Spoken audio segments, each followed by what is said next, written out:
Thanks for watching. Please subscribe to our podcast over at oncepodcast.com to receive these episodes automatically and not have to just stare at our profiles looking at each other or looking at the screen the whole time, because we do this as an audio podcast, but you sometimes get to see the video. oncepodcast.com. And here we go with the podcast. I'll try to look at you once in a while.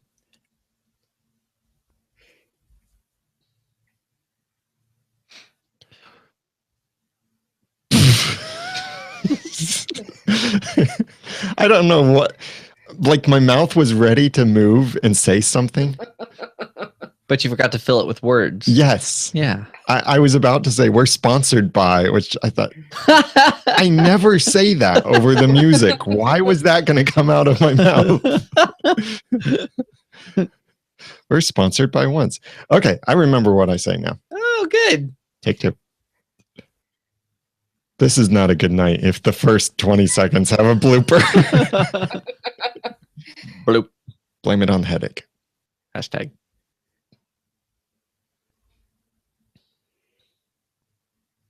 You're listening to Once, episode 239, Our Decay.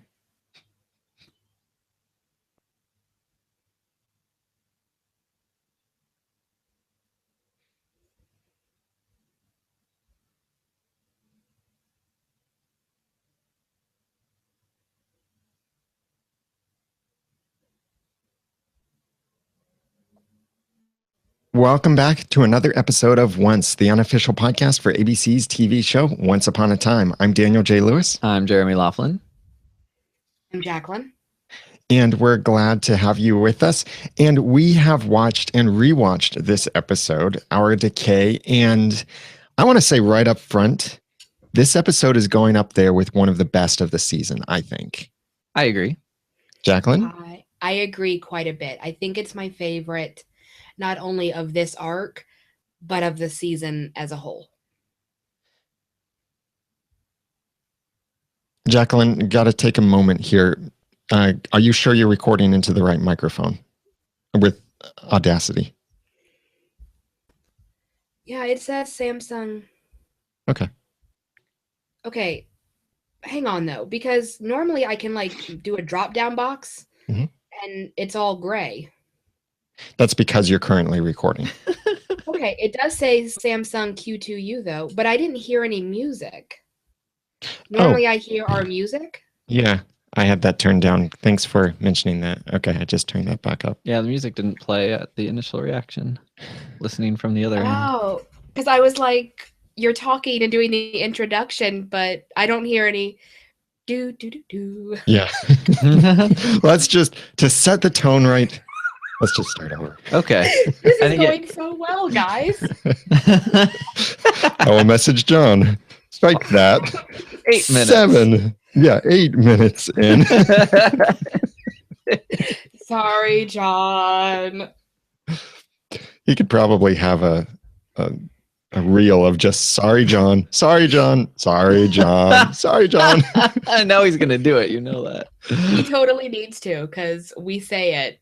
It'll be like often. a mid hiatus blooper that we'll post to the Patreon supporters that he can go back and from all of the episodes, like he'll collect after 30 or so episodes, he'll collect all of these. Anyway, let's do this again. From all of us to all of you. Here we go. Starting over. You'll hear the music this time. 3, 2, 1.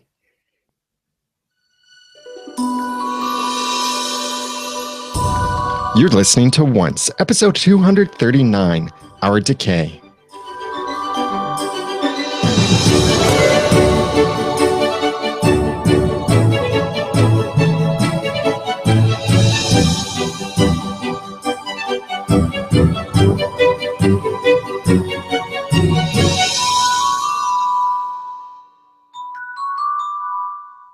Welcome back to another episode of Once, the unofficial podcast for ABC's TV show Once Upon a Time. I'm Daniel J. Lewis. I'm Jeremy Laughlin. And I'm Jacqueline. We are glad to have you listening with us and joining us for this conversation. We've watched and rewatched this episode, Our Decay, and I'm going to go out there and say this is probably one of the best episodes of the season. What do you guys think? I agree. I really agree. This was the first episode in quite a while that I was very eager to rewatch and rewatch again. It almost seemed like it got better with each rewatch. It's like cheese Yes. in that it gets I better with completely age, agree. not with rewatching or eating. Yeah, I completely agree. When I watched it live, I wasn't quite sure if I enjoyed it all that much, but then I kept having to rewatch it because there were things that were stuck in my head that I couldn't unthink about. And so I ended up watching it several times after Sunday, and every single time I was like, yeah, this is really good. The dialogue, the acting, the one thing that, like Jenny and I mentioned in the initial reactions, that just didn't work with this episode is who got the parts. As in, all of that beautiful dialogue was between the Lord of the Underworld and the Wicked Witch of the West. That's what made it so great. If it had been normal people, it would have been like, okay, even Hook, which is weird because of Captain Hook, and Emma, that would have been really very strange. It would have been sort of boring, and also, why are they being so silly? But these two, the irony made it so much better. So let's dig into this episode, starting with the past, as Zelina is, I guess, maybe celebrating Abandonment Day. Apparently, obviously, the cupcake with the candle was reminiscent of Emma's birthday cupcake from the pilot. Yeah. And recently we saw flashbacks, at least, that took place on one of Regina's birthdays. So I wonder if there's a reason that they're sort of fixating on, at least not fixating on, but we've done 2 birthdays or birthday substitutes this season so far, plus babies being born all over the place or getting ready to be born.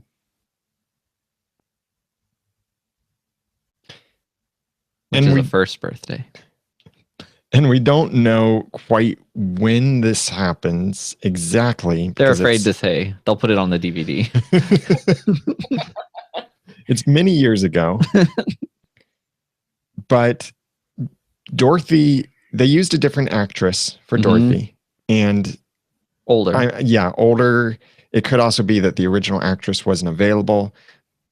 But it seems like maybe only a few years have passed. So I'll let Keb worry about that, how this matches with the timeline. But we do get one date from this. Could Keb tell us? Take that out. I interrupted you.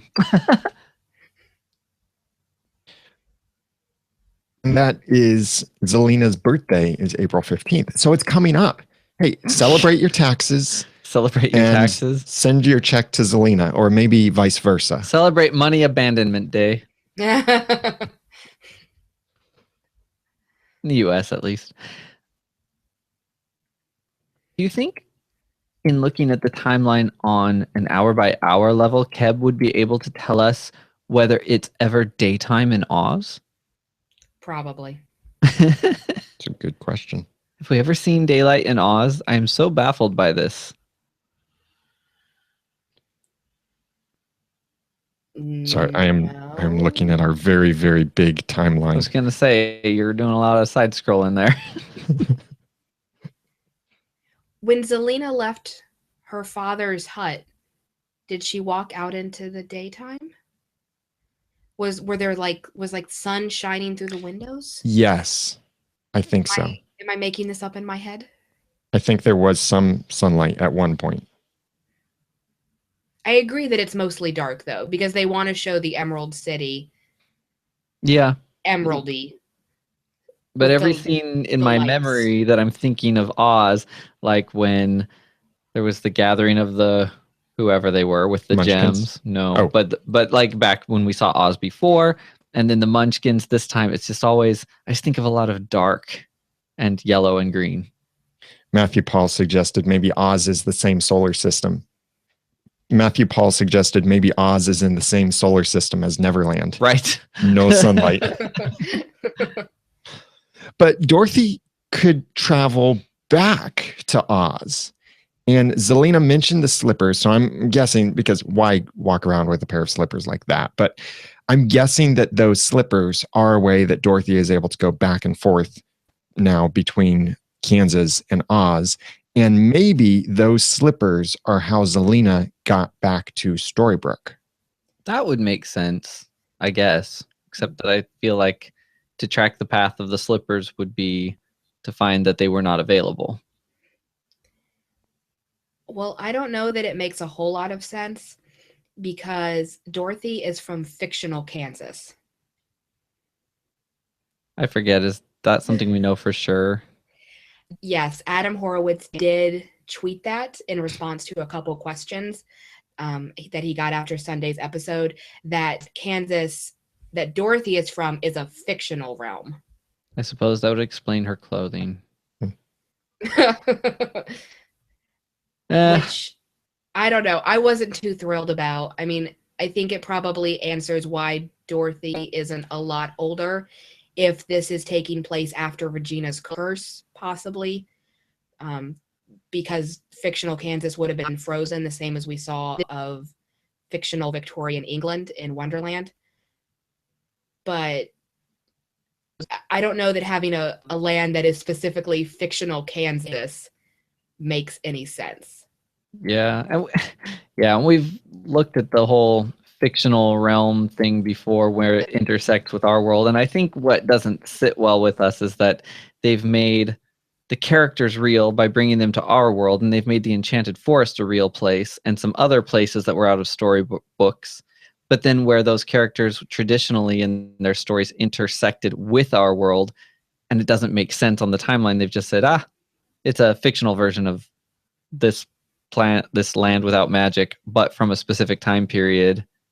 And it's just kind of, and sometimes those things would have to take place timeline wise before those places existed on Earth. Potentially, it's very odd to me that they. I mean, it seems that some of these characters could have been written in such a way that they never, like maybe Dorothy's not really from Kansas in this story, but something that when the story was told in our world, it would have been translated to be Kansas. To me, that would be potentially more believable. But then everybody's a writer, I suppose. We've got that message loud and clear.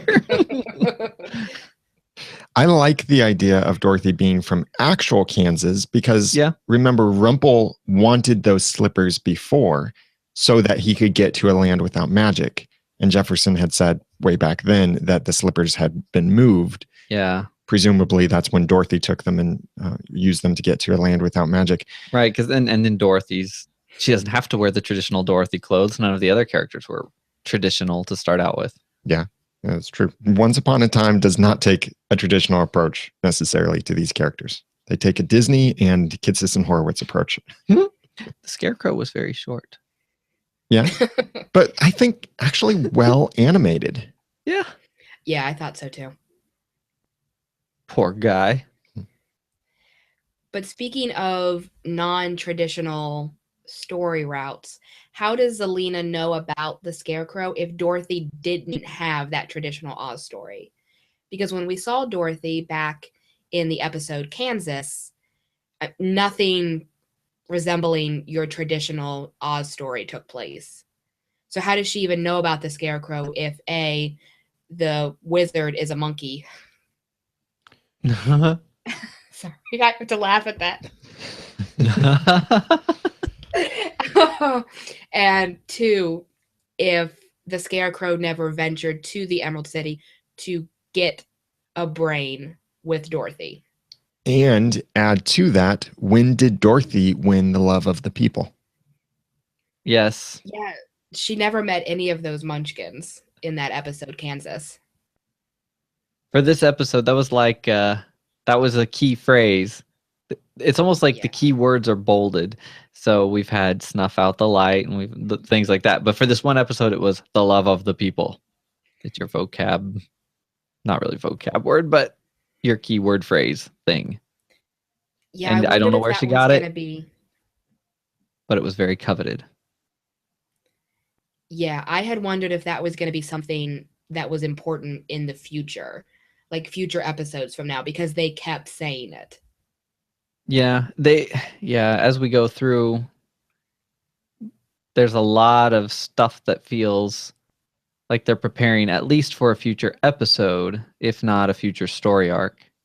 Maybe Zelena and Hades will renovate the underworld and will take control, and they'll rule side by side. And Zelina will have the love of the people, well, the dead people, that is. Maybe. It's very strange.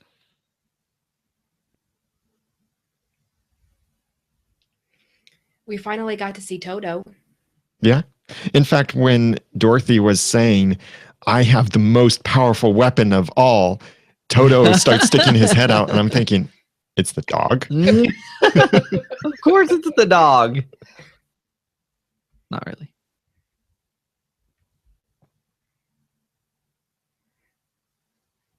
Okay, sounds like we don't have anything else to say on that point, on that scene. Yeah, I think we're good. Sorry, John. So in trying to figure this out and Dorothy's connection here, somehow also the Munchkins got word to Dorothy that Zelina was in control. Well, let's not dig down that rabbit hole necessarily. But, rabbit hole. Probably a rabbit, because that's the only way. But we did get to learn that Hades, no, not did get to learn, but we did get the clarification that Hades is not the devil. Yes, we did. And yet they've given him so many devilish characteristics. But the show is right. Hades isn't evil in the same sense that we consider the devil to be the incarnation of evil. But does this mean that the devil is canon in the show? Did they canonize the devil? Right. I think they did, because he said that people often conflate them. Now, here's your word of the day, boys and girls. Conflate is a verb, which means to fuse into one entity or merge. Believe it or not, I actually knew that, and I was very impressed that they actually used the word. Oh, nice. It's just a lot of mythology all grouped together with no distinguishing between them, or at least it's the writers haven't sat down and said, okay, yes, all these deities exist, but all these, modern religious figures that we know of also exist, and we're going to incorporate some of those things into our story too, because you've had Zeus, Hades, apparently now we have the devil. There was reference to a burning bush, which is Moses. And then last arc, we saw the Holy Grail. So I look at it and I go, what mythology are you guys following here? They're following the Kitsis and Horowitz mythology. They're mixing everything together, and they can do that. They're writing their own story, so they have that freedom to do that. Everybody wants to be an author, after all. Or it writes itself. They just wake up after a trance and discover, hey, we've got another episode written. These episodes do write themselves. I did love this flirtatious banter between between Hades and Zelina. Yeah, it's funny, and even the romantic moments are funny when you remember this is Hades and Zelina. And the Wicked Witch of the West. She burns people and turns people into flying monkeys. But when... All right, my headache is hurting my brain cells. Just let the blue flame out of your head. It's fine. That's why he does that every once in a while. He's just letting off the pressure from his head.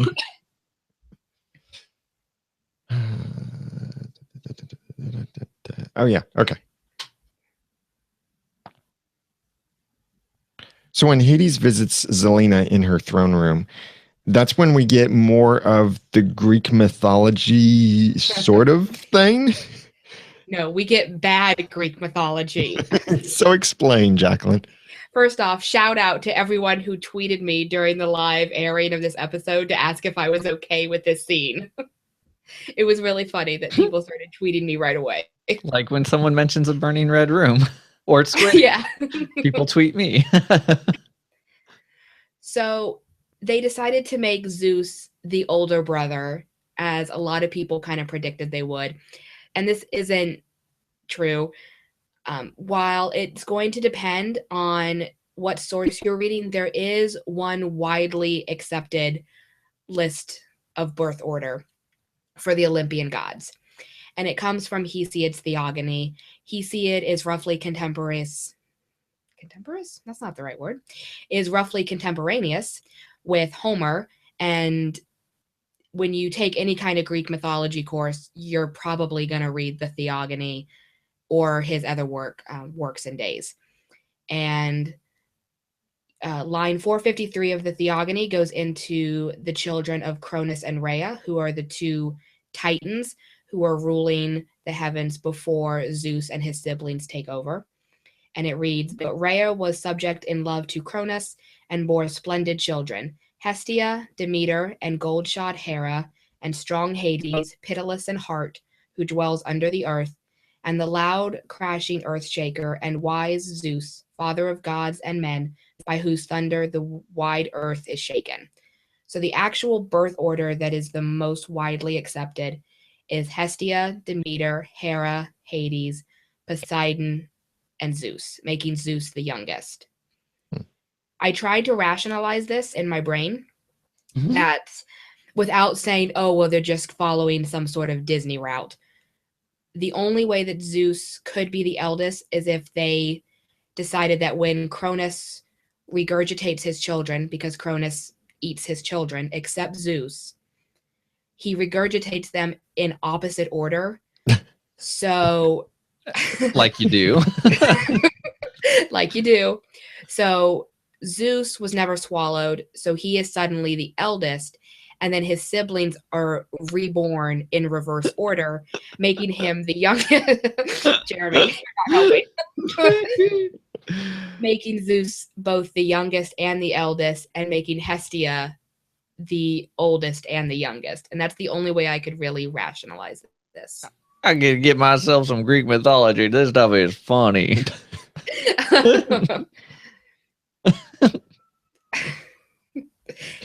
Yeah, there are some pretty crazy stories. But what about this thing about Zeus having stopped Hades' heart? No, that's totally Kitsis and Horowitz. Okay. And this would be where, upon rewatching, even though I loved this episode, I have to start taking a few points away, because this whole heart thing, okay, so nobody took his heart out, but they've gone right back into territory that's not only familiar but flawed. They stopped my heart. I can't feel love. I can't feel, oh, there's only hatred, yet he's falling in love. Same thing we've debated over and over again. Like, can he love or can't he love? You can't even make up your mind. So why did we even bring this up? Plus, we're kind of defining a villain again by, no, somebody else disabled me and made it so that I have to be a villain. But really, I'm good. And all I want is love. Right? So I'm not It's a fan of that aspect. definitely, yeah, I mean, it's definitely the same story beats that they've been hitting over and over again for, oh, I don't know, 5 years. But my question is, with this frozen heart, was it actually stopped by Zeus, or did it stop because of Hades' resentment of Zeus? Yeah, that's Like, that seems to be kind of one of those narrative through points that the show is constantly doing, is that the villain always sees themselves as the victim, but in reality, it's the fact that they are so filled with revenge, or their desire for power, or their desire for a better life, that really clouds their heart. It's not really the hero's fault. That's true. And I wonder if they might, through parallels, even use some of Hades' story to explain to us a little bit of the changes in Selena that we'll be talking about in a bit.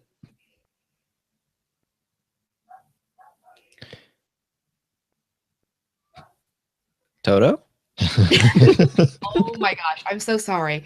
She's the worst dog in the world. I love her, but she's all the way downstairs, and I swear to God, she barks when there's a leaf in the yard. And Yeah. I'm so sorry, John. Because the leaf is in her yard. Pretty much. And she just stands on the back of the couch all day and she barks. That's her And job. there's like nothing I can do to make her stop. I have yelled at her. I have given her like toys. It's okay. I think it's probably faint enough. But while we're off track, I am hearing some slight skipping from you. Oh yeah. In the audio. Okay. Do you have any other programs running in the background other than Audacity? No, the only thing that's up right now are my notes and Audacity. And SETI at home. It's this terrible weather. It's probably affecting the internet.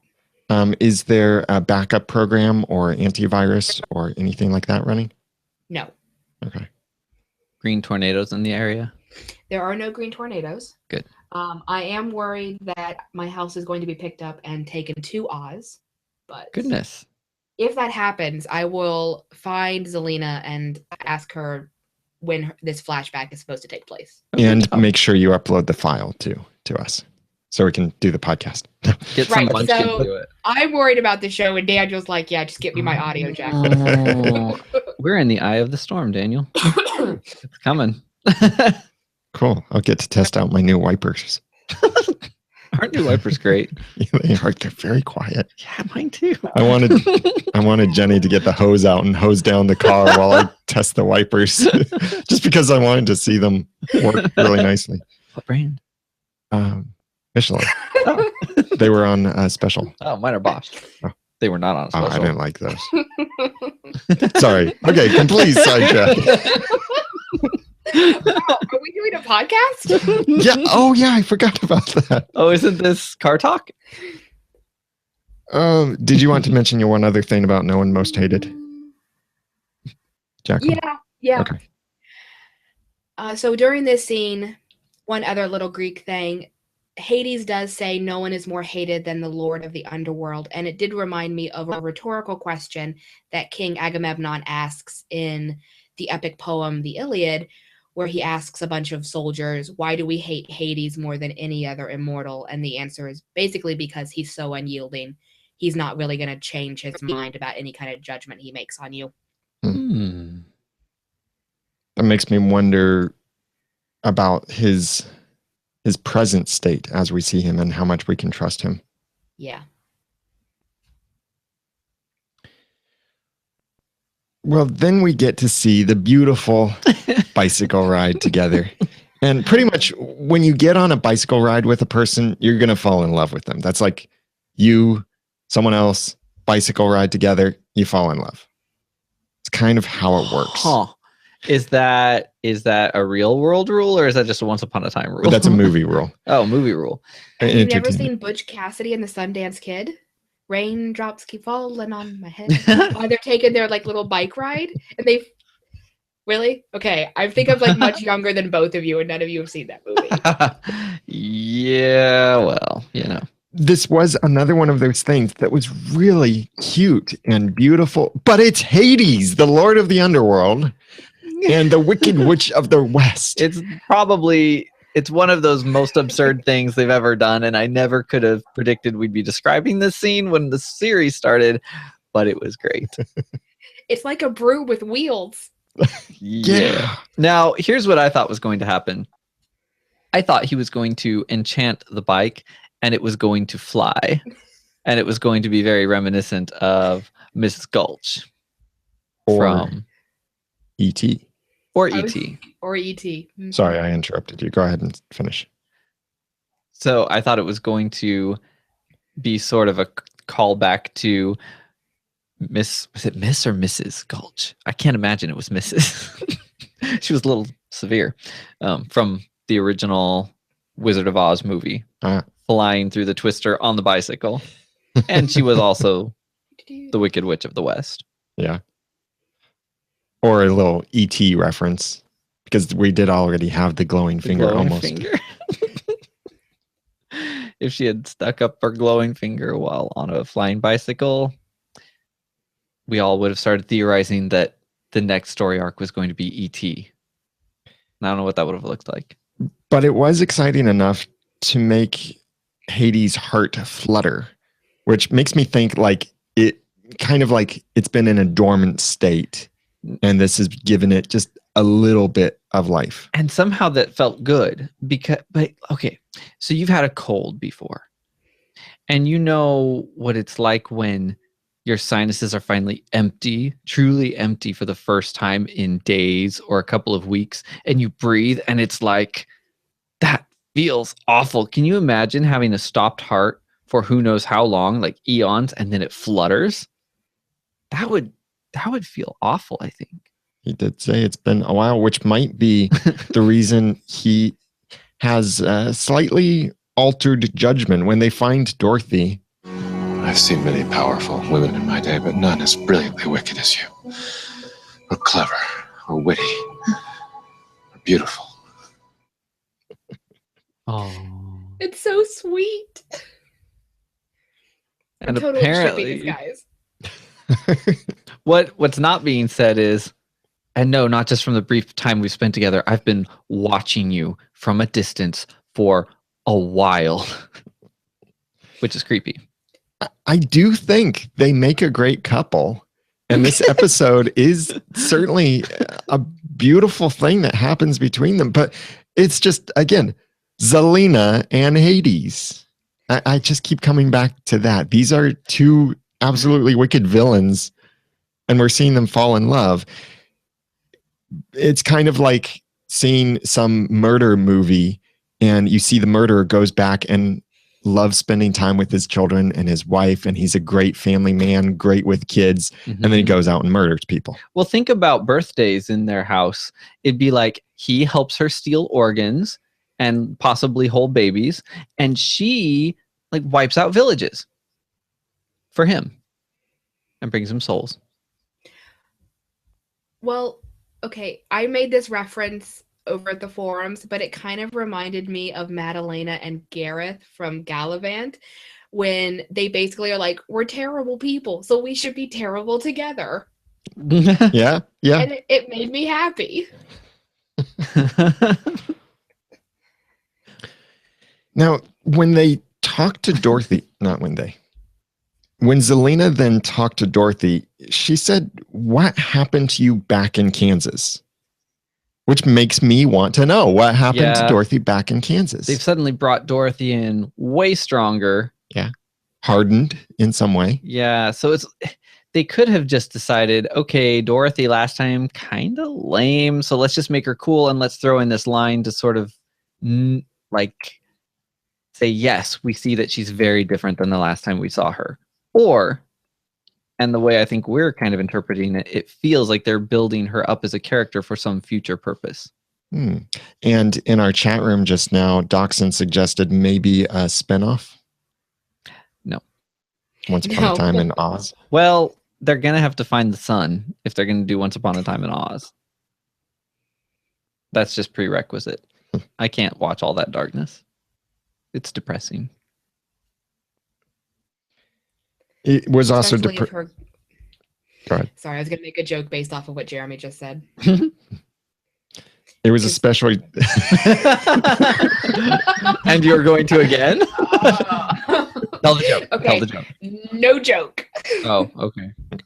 It was especially depressing to see the Scarecrow die right there. Did he die? He ripped his brains out. Yeah. So, well, okay. Scarecrow is supposed to be able to live without his brain. That's the whole point of the Scarecrow character. I think it just was traumatic, and he can get up and blunder about, and maybe we'll see him get his brain back. She never used it. True. And she lost it, or she would have had it and not needed something representing a brain later. Right. Yeah. Like Jenny and I were talking about in the initial reactions, Zelina ended up using Rumpel's brain. Or a representation thereof. Yeah. So I'm guessing that at some point Dorothy takes the brain back. Hopefully, all without us seeing Gingham with blood spatter. So all victorious, Zelina goes back to her throne to discover that Hades has made a dinner date with her.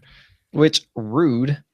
He just walks away, or poofs away, or flames away, or whatever it is that he does, while she's having her victory. But apparently, just after, because he saw the whole thing. But he's fallen in love with her so quickly. And See previous statement about stalking Zelina. yeah, they've had one bicycle ride together. And that's enough that he decides, I want to spend the rest of my life with you. You can't marry a man you just met. You can if it's true love. Anna, what do you know about true love? I had to pull in Frozen. Well, he didn't propose marriage, he proposed kissing. But here's the thing, and this would be the other spot where we lose a couple points. This whole suspicion upon which we base Zelina rejecting him and hurting him is completely illogical. Because if she was right and his motives were so completely selfish that he was just using her, then it's not true love and it wouldn't have done anything and it wouldn't have been a good plan and it wouldn't have worked. But if it worked, then it's true love. And if it's true love, that means he's not just using her. So really, she could have just kissed him. True. It either would have worked or not. But if it worked, it's not like he's going to, if it's true love, he's not going to just turn around and be like, ha ha, goodbye. Well, I mean, he could. We've seen that on the show before. Skin Deep with Rumple and Belle. It's obvious, kiss me again, it's working, and he freaks out and ends up throwing her out of the castle. Yeah. But that was a change of heart. That wasn't a premeditated, I'm going to use you That's true. sort of a thing. Yeah, he could have changed his mind, but she was accusing him of planning the whole thing. Okay, you're right. It's kind of illogical. But it's also really overly dramatic and cheesy and kind of eye roll worthy, and I ate it up completely. Oh, this is bad. I'm not supposed to ship anything else on this show ever again. My heart broken. So someone has to stop me here, because this isn't going to end well for me. And I did not expect to suddenly feel any form of sympathy for Hades. At any point. Right. At any point. Or Zelina. Which is pretty cool in the sense that they are able to do that. On the other hand, he actually, for several weeks, has been freaking me out in general more than most villains that they have. And now they've sort of done the flip and declawed him a little bit. Yeah. Which is fine, I guess. I don't know if that makes him an effective villain anymore, but it was fun. I don't know where it's going, but It was fun. And interesting words to leave the person that you're claiming to love. He said, you will regret this, Zelina. Right. But what is she going to regret? Is she going to regret not kissing him in the sense that he's going to now do something bad to her, or is she going to regret not kissing him because she gave up her one chance for true love? Because, later in the episode, in the scene that's parallel to this, when they're at the clock tower, he said, true love endures, nothing can break it. So I don't think he means it in a menacing way. Mm-hmm. I think he knows that Zelina is going to be contemplating the what if for the rest of her life because she didn't take this chance. Yeah. And that could be, or that could be where the claws come back when we find out potentially that he's now playing her. No. Because he's bent on revenge. But is he? The more I watch this episode, the more I think what they're showing us is the truth. I agree. Not only the production side, like I mentioned in initial reactions, where usually when they're hiding something from you, usually in a TV show, they show you what they're hiding from you at the end of the episode. There was nothing like that. There was no reveal, no hint that he could be lying. So I think that it is true. He does love Zelina. He's doing all of this for Zelina. Yeah. It's very possible. It's the best explanation and the only explanation so far of why it looks like Storybrooke. So it is very possible that it's how it appears on the surface. So if But I'm not convinced. if he gets his true love's kiss, he'll be free. With his magic, without his magic, what does it really mean? And is this a good thing for him to be free? Yes. There again, do we want to talk about that bit now? Because that's more clock tower-ish. Is it? Yeah. We should probably put a pin in it. Yeah, let's save that. So, and we'll dig into that more in a little bit when we talk about that last scene from this episode.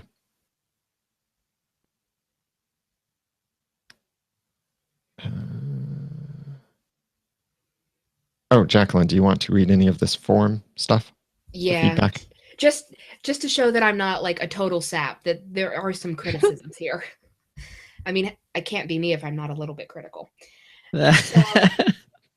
So while I did really like this, and while a lot of people at the forums this week did really like this relationship, everyone pretty much agreed that it was super fast because they basically fall in love after one bike ride. And it is pretty fast. So a couple people had some stuff to say about that, though. Wicked Regal wrote that to rationalize the fastness of this, Hades is a man who has spent millenniums waging war against love and life, and to suddenly feel an ounce of it, it just overcame him. Hades is someone who loves hard, but I think it initially started out as a lust for the darkness Zelina possessed. But after the bike ride, it clicked that, hey, this is what I've seen other mortals do, and this is how they fall in love. So I think Hades convinced himself that he was in love with Zelina. Interesting. I mean, like I said, I think that he knows a lot more about her than she knows about him. So it's not as fast on his side. And then for her, it's like she feels that nobody loves her ever. So she's right there ready for someone who expresses all those things. She's going to fall in love or feel like she has pretty quickly. Because besides not feeling loved, she's made it pretty plain that that's right up there with revenge. I mean, that's everything she said about the baby in the past, is she wants someone finally to love her and only her. Which is interesting because she also ends this entire conversation by telling Hades that love is not enough, which, right, you know, kind of, I heard that line and I thought, well, she really is Korra's daughter. Because, you know, Korra was convinced that love wasn't enough. And, you know, her final words to Regina back in The Miller's Daughter are, you would have been enough. Right. So. Which I never thought about it before, but if Zelina ever heard that. Oh, gosh.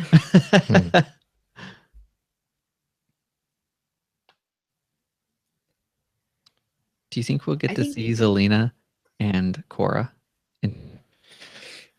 I actually don't think so. After rewatching this, I realized that Hades said he took care of Korra. Yeah. As if she's completely no more.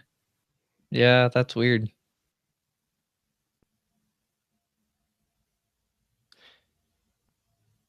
But speaking of taking care of people, you know who takes care of us? In a good way, that is. Our heroes who support the episodes week after week, month after month, and we really appreciate the support. We could not do this podcast without you. So for this episode, I'd like to thank Lisa Slack and David Newland and our 28 supporters on Patreon. Thank you very much for your kind support of the podcast. It enables us to get the screenshots, the sound clips from the episodes, to get episodes that we can easily rewatch and to be able to share with the others who help us with the podcast, and a lot more. So thank you very much. We couldn't do this without you. And to reward your patronage, to reward your hero-ness to us and to the podcast, we've started putting out bonus stuff on the Patreon page. So make sure you go over to Patreon if you're supporting the podcast on Patreon of any level. It could be $1 a month, it could be $50 a month, but go over to Patreon, and that's where you can get the exclusive bonuses for our supporters. Like, you get access to the spoilers early. You get access to the unedited episodes that you can rewatch from us to see all of our mistakes in the episodes. And if you really like laughing at our mistakes, like we often like laughing at them too, you also get a special bloopers clip that's all edited together, the best and funniest bloopers from our podcast recording episode after episode. And we get some really fun ones there. So check those out over at oncepodcast.com/hero for your options for supporting the podcast. And thank you for your support. We couldn't do this without you. Thank you. Let's move on to talking about present day. It starts with this. That is the wrong episode. How did I end up looking at the wrong episode? Whoa. Did you give the right sponsors? Yeah. Donors? Oh, that's what happened. I had to copy them from previous episode. Uh-oh. And so I was looking at previous episode's notes.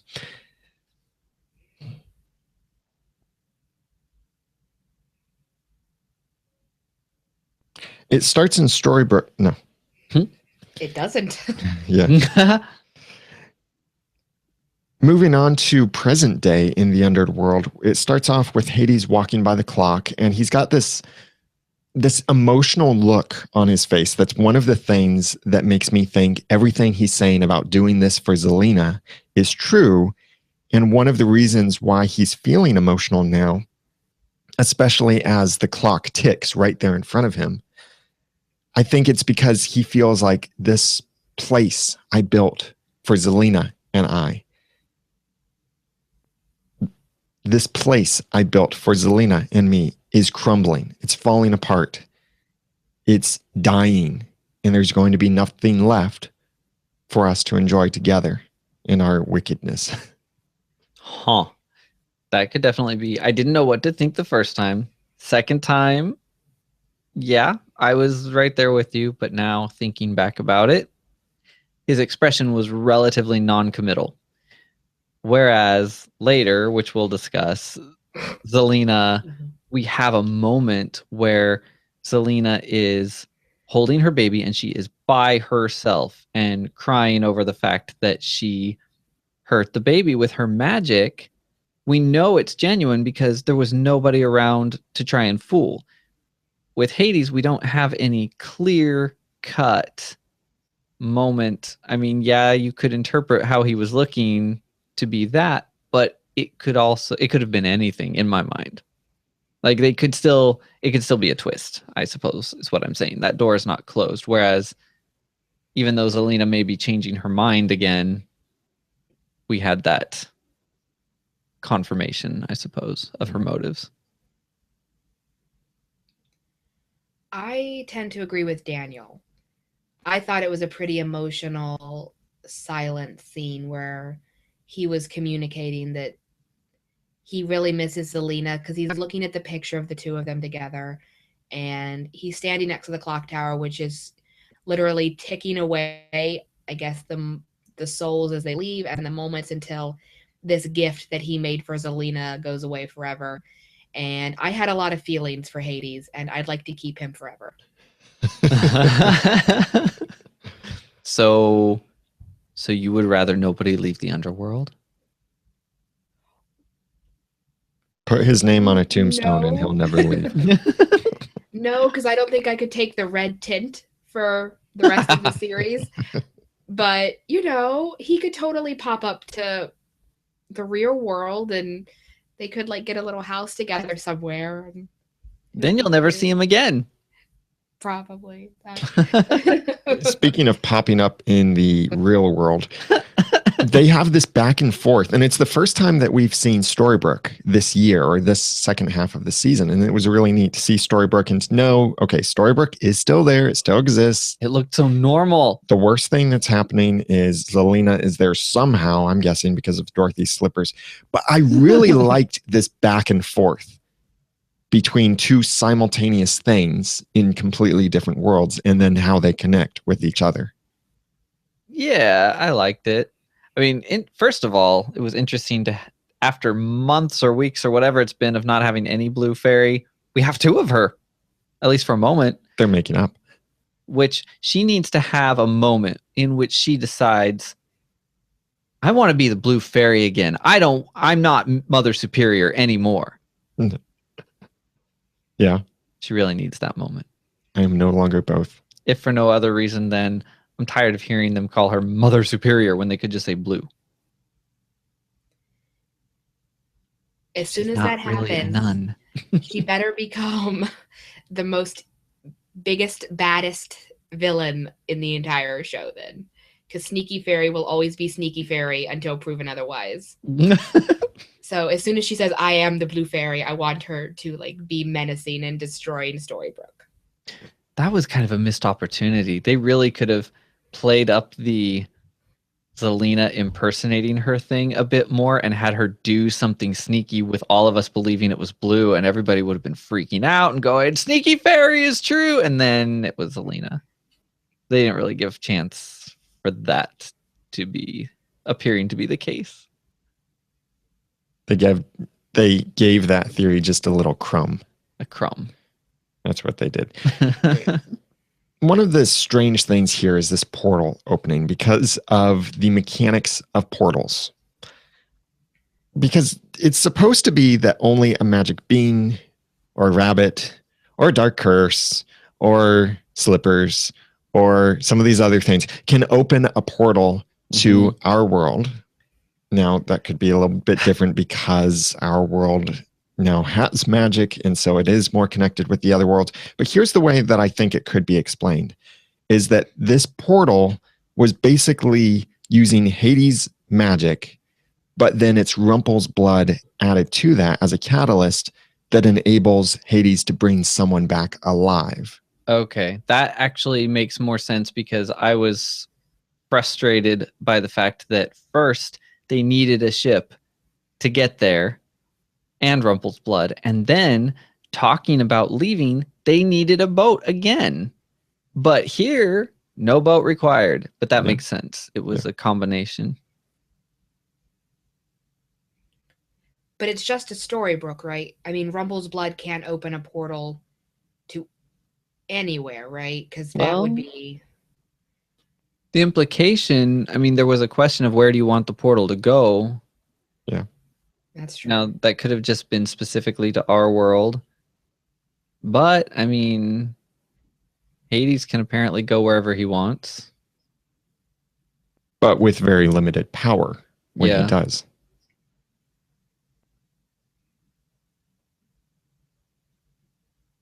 And that's also confirmation, since maybe I was the only one, but I was questioning whether he was going or appearing in places, sort of like a projection, but he's actually going. Right. Because he did hand a physical object to Liam in the last episode. Well, yes, but I assume a projection could do that. At least in Once Upon a Time.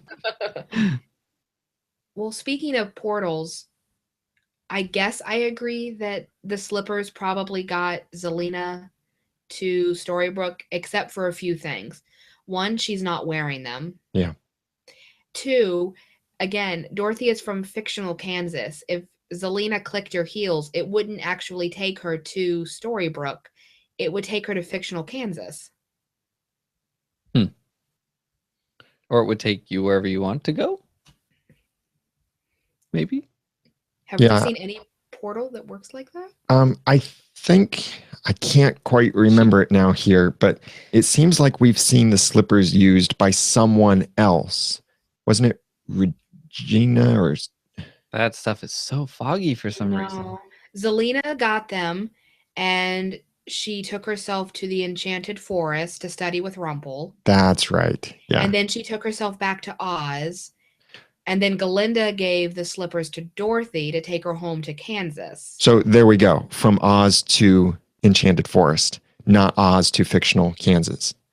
So, or real Kansas. So Zelena could then theoretically use the same slippers to go from Oz to Storybrooke, especially since now Storybrooke is connected magically to the rest of the realms because the dark curse has been broken and all that stuff. Because magic. Magic, yeah.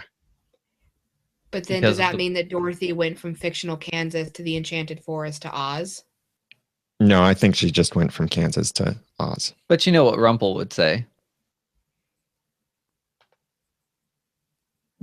Oh, I was not ready with that. I was hoping it was That ready. was your cue.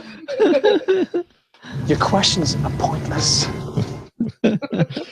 Yep. Yeah.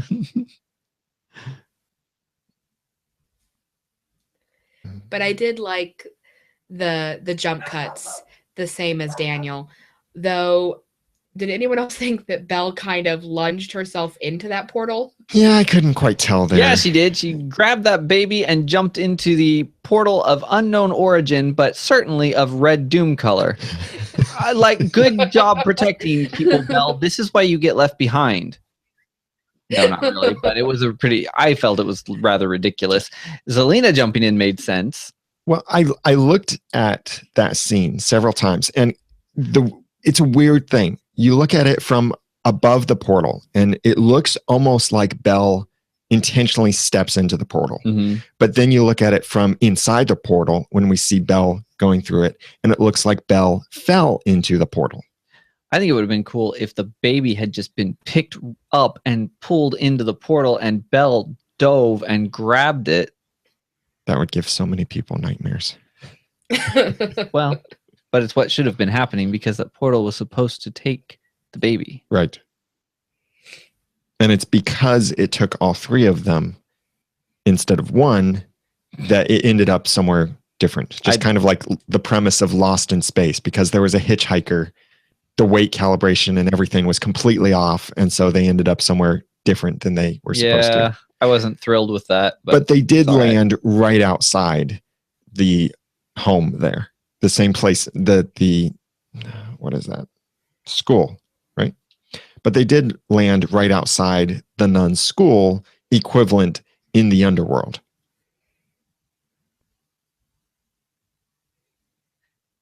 Yes, they did. And I thought it was a very logical arrival point. I'm not sure. Whatever. It really doesn't matter. The whole point was to get them there. And for somehow, even though the portal was right in front of them, for Rumple and Hades to not know they were there. Yeah. While the Charmings are at Granny's, at first, when they were talking about wanting to talk to Neil, I was thinking Neil, not Prince Baby Neil. Yeah. That's why they should just call him Baby Snowflake. Yeah.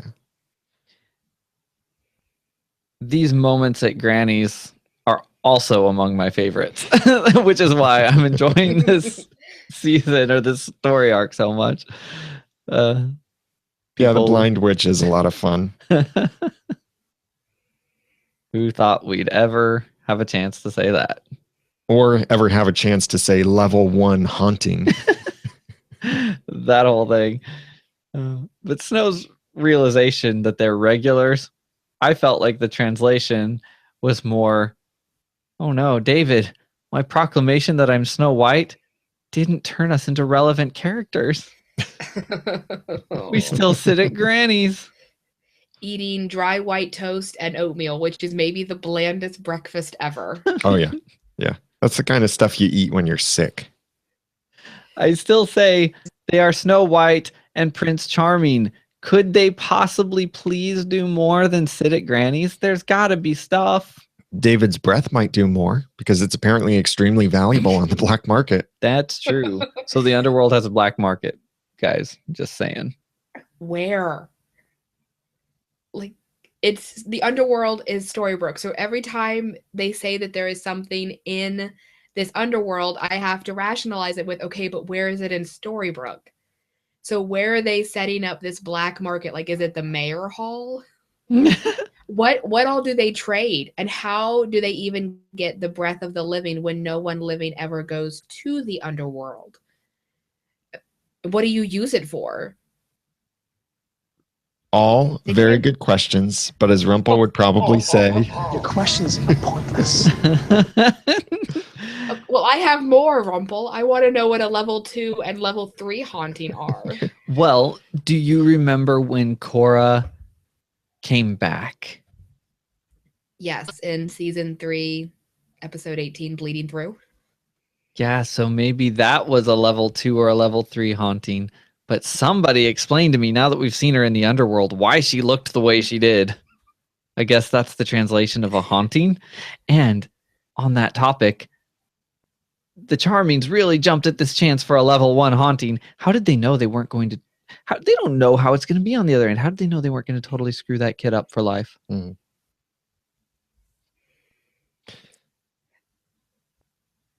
How did they even know, by the way, that the witch wanted something from them with that answer?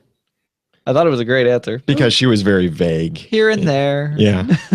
I know where they are, but they're just here and there. Henry has written his first story, and Wow. we learn a little bit about this writing process for him, where he says that he just wakes up and it's written there. And Sapphire sent in this feedback saying, sleeping on the job jokes aside, this is essentially the definition of an alleged form of spirit communication called automatic writing. I recognize this might sound a bit kooky, but please hear me out. Automatic writing is the process or product of writing material that does not come from the conscious thoughts of the writer. The writer's hands form the message, and the person is unaware of what will be written. It is sometimes done in a trance state. Other times, the writer is aware, not in a trance, of their surroundings, but not of the actions of their writing hand. And she pulled that definition from a link at crystallinks.com. Crystallinks.com. Or just do it this way. Skip that part.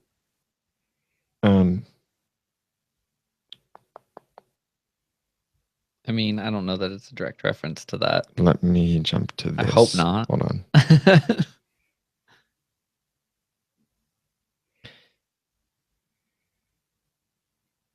I certainly don't know if Once Upon a Time's writers used the concept of automatic writing as inspiration for Henry's current experiences as the author. I just noticed a few similarities that made me wonder if, in fact, they did. Thanks to Cruella, we know that the pen/Bob, thank you for calling the pen Bob, because that is our affectionate name for it, to be a living thing. Henry intends to recreate Hades' story with the pen, thus relaying information to the Storybrooke gang. He says he woke up being asleep in an alternate state of consciousness and does not remember writing these pages. But there they are. The automatic writing concept could be extended to drawing, explaining how Henry produced those lovely illustrations of Baby, Neil, Snow, and Charming. Season 5B involves the themes of death and an afterlife. Our heroes are in the underworld. They're literally communicating with the dead each time they chat up some poor, unfortunate soul at the underworld diner. Additionally, season 5 already has examples of talking to the dead. We've seen Merida, Regina, and Emma each use the Ale of Shana to communicate with their loved ones. Conversely, Snow and Charming use a telephone booth to contact baby Prince Neil from the realm of the dead. I'm not saying I think Henry gets possessed by a ghost each time he decides to pick up the pen.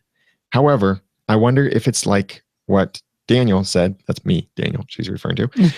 The author is actually the instrument needed by the pen to write, not the other way around.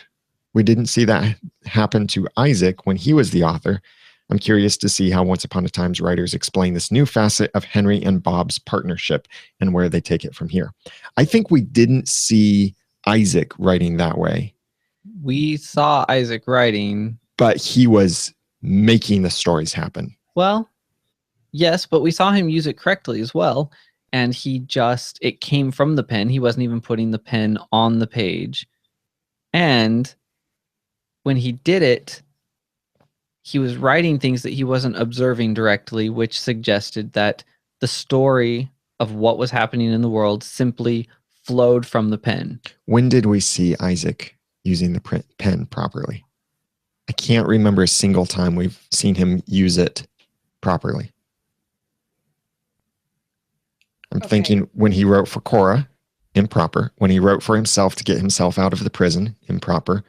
When the apprentice came up and put the author in the book, the author was writing his own version, and that's when he was saying it makes for a better story. Yeah, and the only other time we've seen him use the pen and write was when he was making the heroes and villains story, which would be pretty improper because he's changing the fundamental nature of everybody and the universe. Right. Yeah, and Matt had some feedback as well, and he said maybe the blackouts are a symptom that a new author goes through starting out, and they'll happen less frequently the more Henry learns how to control his author powers. It could be similar to how Red had to learn how to control her wolf form without blacking out. I like that theory. And we never saw Isaac's beginning. We saw him choose the pen and then go off to the Enchanted Forest, but we never actually saw his very beginning days of authorship. So it's possible that he did have these blackouts. Yeah, that makes sense. But can everybody get off Henry's back? Just leave me alone. I'm going to go to my room. Oh, gosh. Well, okay. Yeah, he's a teenager, but he's also trying his hardest, and he's clearly not doing this on purpose. I mean, he's literally blacking out. And Hook and Emma and everybody are acting like, why haven't you done this yet, Henry? How is it that you haven't helped us out yet, Henry? And what are they doing this entire episode? Sitting on a couch in the death apartment. Well, I wouldn't say that they're being pushy like that. They were just Hook suggesting was. maybe if you focus a little more. We'll disagree on that one. Okay, I could see both sides, actually. Meanwhile, Belle goes to the place that she knows would be the safest, or the place she knows the best, the library, where we get the scene and the conversation that I think most of us are thinking, finally, some honesty. Ugh. Well. So, Rumple's girl, what did you think of this conversation? I had a lot of conflict over this scene. I was having a lot of problems processing it because I do think that Rumple is right about Belle, at least. I do think that Belle not necessarily is drawn to the darkness, but she does love those parts of the darkness. And she's even said that back in 315 Quiet Minds, where she told Neil, I love him, even the parts of him that belong to the darkness. The problem is that the darkness, when he's infected with it, he does really horrible things that she can't condone. And if he could just resist killing the peasants, maybe we'd be okay. But I don't know. I have problems with this scene, and as I usually do when I have problems, I started a thread at the forums.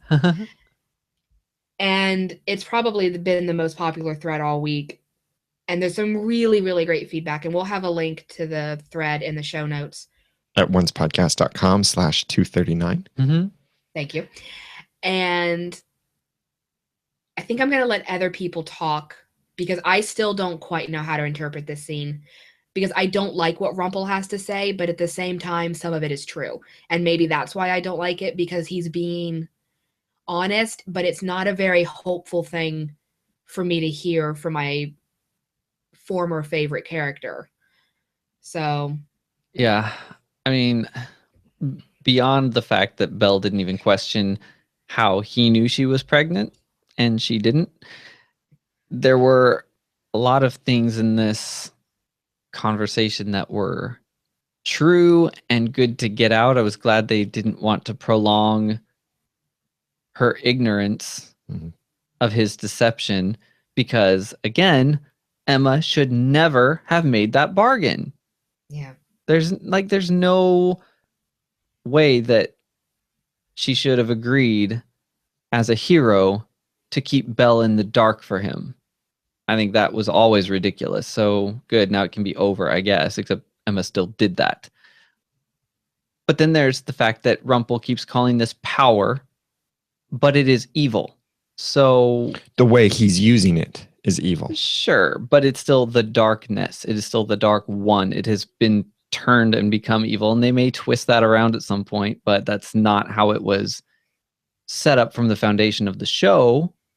It was suggested that that's the case this year, but not before that. And he so however you want to look at that, he's not wrong. And that's kind of what I've thought generally. He's always been this person. He wanted power, now he has it. That really was a good assessment of his character. But his assessment of Belle, even if it's true, kind of ruins the Beauty and the Beast story for me, at least in this show. The Beauty and the Beast story, yes. I'm not so sure that it ruins Belle and what we think of her. No, not at all. Well, initially I was thinking, wait, this goes against what we've heard about Belle, is that she has this sort of magical power about her that she can see the good in people. Kitsis and Horowitz even said at one point that's her special ability. And I was thinking, well, what Rumple is saying seems to kind of counter that. But think about the nature of the curse, the original dark curse. Did that change people, or did that strengthen people's weaknesses, or make their weaknesses their dominant features? Like, look at what happened to Belle when she became fully susceptible to the curse. She became Lacey. And what did Lacey enjoy about Rumple? His dark side. So there might be that part of Belle that does truly enjoy the beast. Yeah. But that's the weaker side of Belle, and the stronger side is the side that enjoys the man and wants Rumple to be a better man. Well, I think that would be a watering down of some of the stories that they've told in the past if they decide that that's really what is going to be the case. Yeah, certainly. And then the way that he spoke to her, I was glad to see her so strongly state that she can't condone this. What I'm afraid of is that they're going to move her toward being okay with it. And I'm especially concerned because he, in all his honesty, I found the things he said to her to be arrogant and forceful and manipulative. Mm-hmm.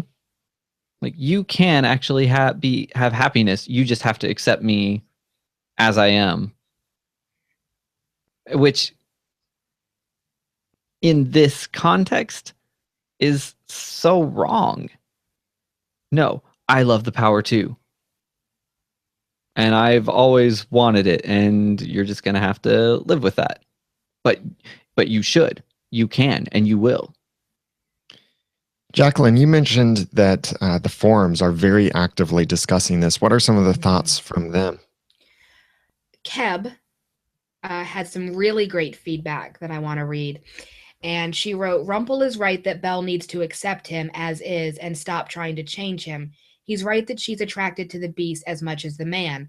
But Belle is also right that she cannot condone his worst behaviors, no matter how much she loves him. Her principles are perfectly valid. She doesn't want to have to compete with power for his affection, a contest she's lost more than once, and she doesn't want to be an enabler for murder or slightly less cruelties. She may find the darkness and power attractive, and I think Rumple was absolutely right about that, but it is also at odds with her principles about heroism. I think they could come to a reasonably healthy middle ground, though. Rumple is going to have to acknowledge that Belle's concerns about him abusing his powers and hurting people are completely valid, and demonstrate that he is capable of using the darkness for good, as Emma and Merlin suggest someone could, without harming innocents. Belle, meanwhile, is going to have to accept the things she's been denying, like that when Rumple was trying his hardest to be good, even as herself and not as Lacey, she was actually more willing to reject him. She does not have to accept his continuing to hurt people to do this. But I'm thinking of the song Tale as Old as Time, then somebody bends unexpectedly, which is a lyric from that song. If they both do, there's hope.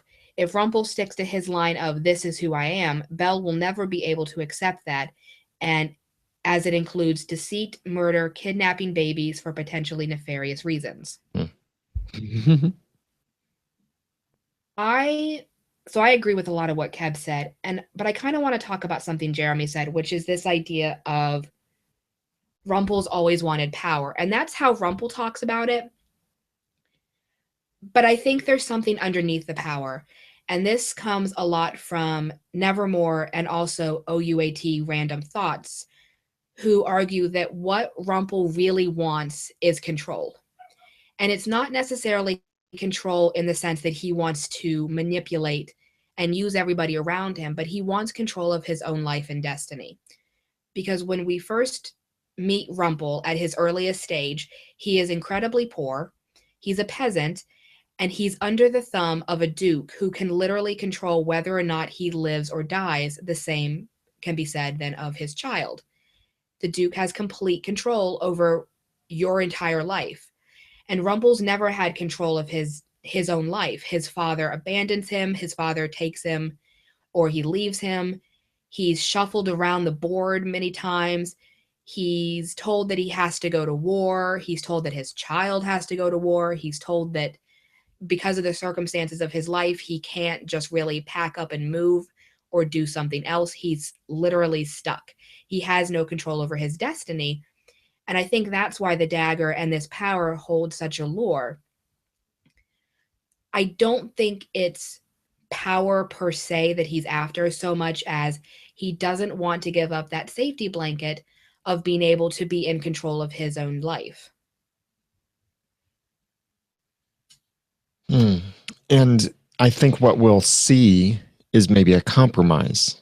Like you said, quoting from the song, I forgot that those lyrics were in the song, then somebody bends unexpectedly. Maybe he'll bend in some way. And I would really hope he would bend toward the right side. But in some ways, I kind of feel like I've accepted Rumpel as a villain. Except this episode. This episode made it feel like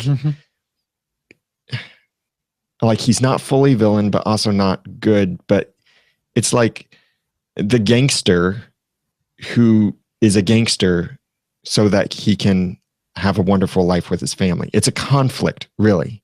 Living a life of conflict. And that's what I see Rumpel doing right now, is trying to have a life of love and eventually a family while also being a monster. But if he uses his magic for good, which is what Merlin predicted back in season 5A, then is he still a monster just because his magic happens to be of a dark variety? Like if he uses it for good, and we've seen him use his magic for good, healing people, helping Henry. It's not that his magic is always bad. He just needs to not kill the peasants. His version of that power has been, and could we play a montage of every time they've said, if you do that thing, you will be dark forever. If you kill that person, you will be dark forever. That power was turned completely dark. And I'm still just not comfortable with them deciding that you can wield darkness, evil, for good. If the power could somehow be have the evil and the darkness expunged, fine. But it's just a muddy, nasty message to say that it can be the darkness, the evil can be good. It's not by definition good. So that might be the way they go, but I will never be cool with it. It's just a bad message. I don't know if they know what their message is. Well, okay, and that sounds critical and harsh, but let me unpack that a bit. And we're going back to season 5A, which muddied the waters to the point where I really think they changed their mind halfway through about what they were doing. Because in episode 501, The Dark Swan, we had that moment where we saw that Excalibur and the dagger were once one thing. And Excalibur was supposed to be this kind of instrument for light, and the dagger turns out to be this instrument for darkness, but they're connected. And it's this idea that you can't have one without the other. And then by that arc's end, it was just, no, this is the darkness and it's evil and it must be eradicated. Nothing about the union of light and dark, because how can you know what darkness is if you don't have light? But how can you know what light is if you don't have darkness? And they've muddied it to the point where if Rumple does hold on to the Dark One's power, it's taken as a sign of, well, he's just a straight up villain, black hat, and evil. But, you know, it's like I already said, he can use that magic for good. It's just that they've complicated it so much that it's always going to be seen as evil, even if he's not necessarily doing evil. Well, that's because that's how they defined it. When Blue spoke about it, season 1, the name The Dark One, the entire lineage, it's just this year that they've redefined what that power is. And so you should expect confusion. It's not it's not even supposed to belong. It doesn't belong here. It doesn't belong in the Enchanted Forest. It's bad. It should be gone. It should have been eradicated. They shouldn't have connected it to something so light, in my opinion. And further complicating things, and speaking of light, remember, end of season 4, they took all of the darkness out of his heart, so he has a pure heart. Mm-hmm. And it took 300, well, nope, 300 years is an exaggeration. Hold on. What did Kev tell me? It's about 150 years to 200 years, I think, is where Kev has settled on this question. That's how long it took his heart to fully blacken again. So, I mean, he's got a while before he's back to the state he was in season 4. I don't know. This is why I said this scene gave me a lot of fits. Yeah. And at the same time, I don't agree with a lot of what Rumple said about himself. This idea that neither exists without the other, meaning the man and the beast. Because I don't think that's true. He may have wanted control over his life when we saw him as the peasant, but he wasn't a beast. He was a very protective father. He was a very good father. Mm-hmm. I don't think wanting to have control over your life and not be dictated to is the mark of a beast. I think it's human nature. So I don't agree with that. Yeah, because that was more like he went after the thing that he thought would let him protect his son. Right. And isn't that what made Rumple such a compelling character in the first place for us? And then to argue against myself, a normal person might have said, maybe I don't want to be the Dark One. That looks pretty evil.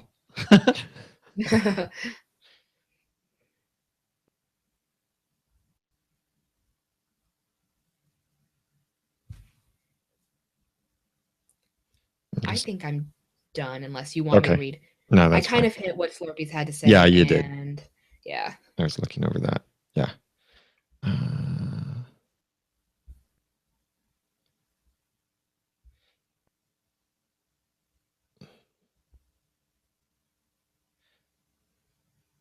So moving on a little bit to the level 1 haunting booth. Meanwhile, in the Charming's lives. There was that guy in the line that, to hear the pain kind of, and the torture it's been 30 years that he's been trying to get a message through. I like that guy. He said, I hope so. Yep.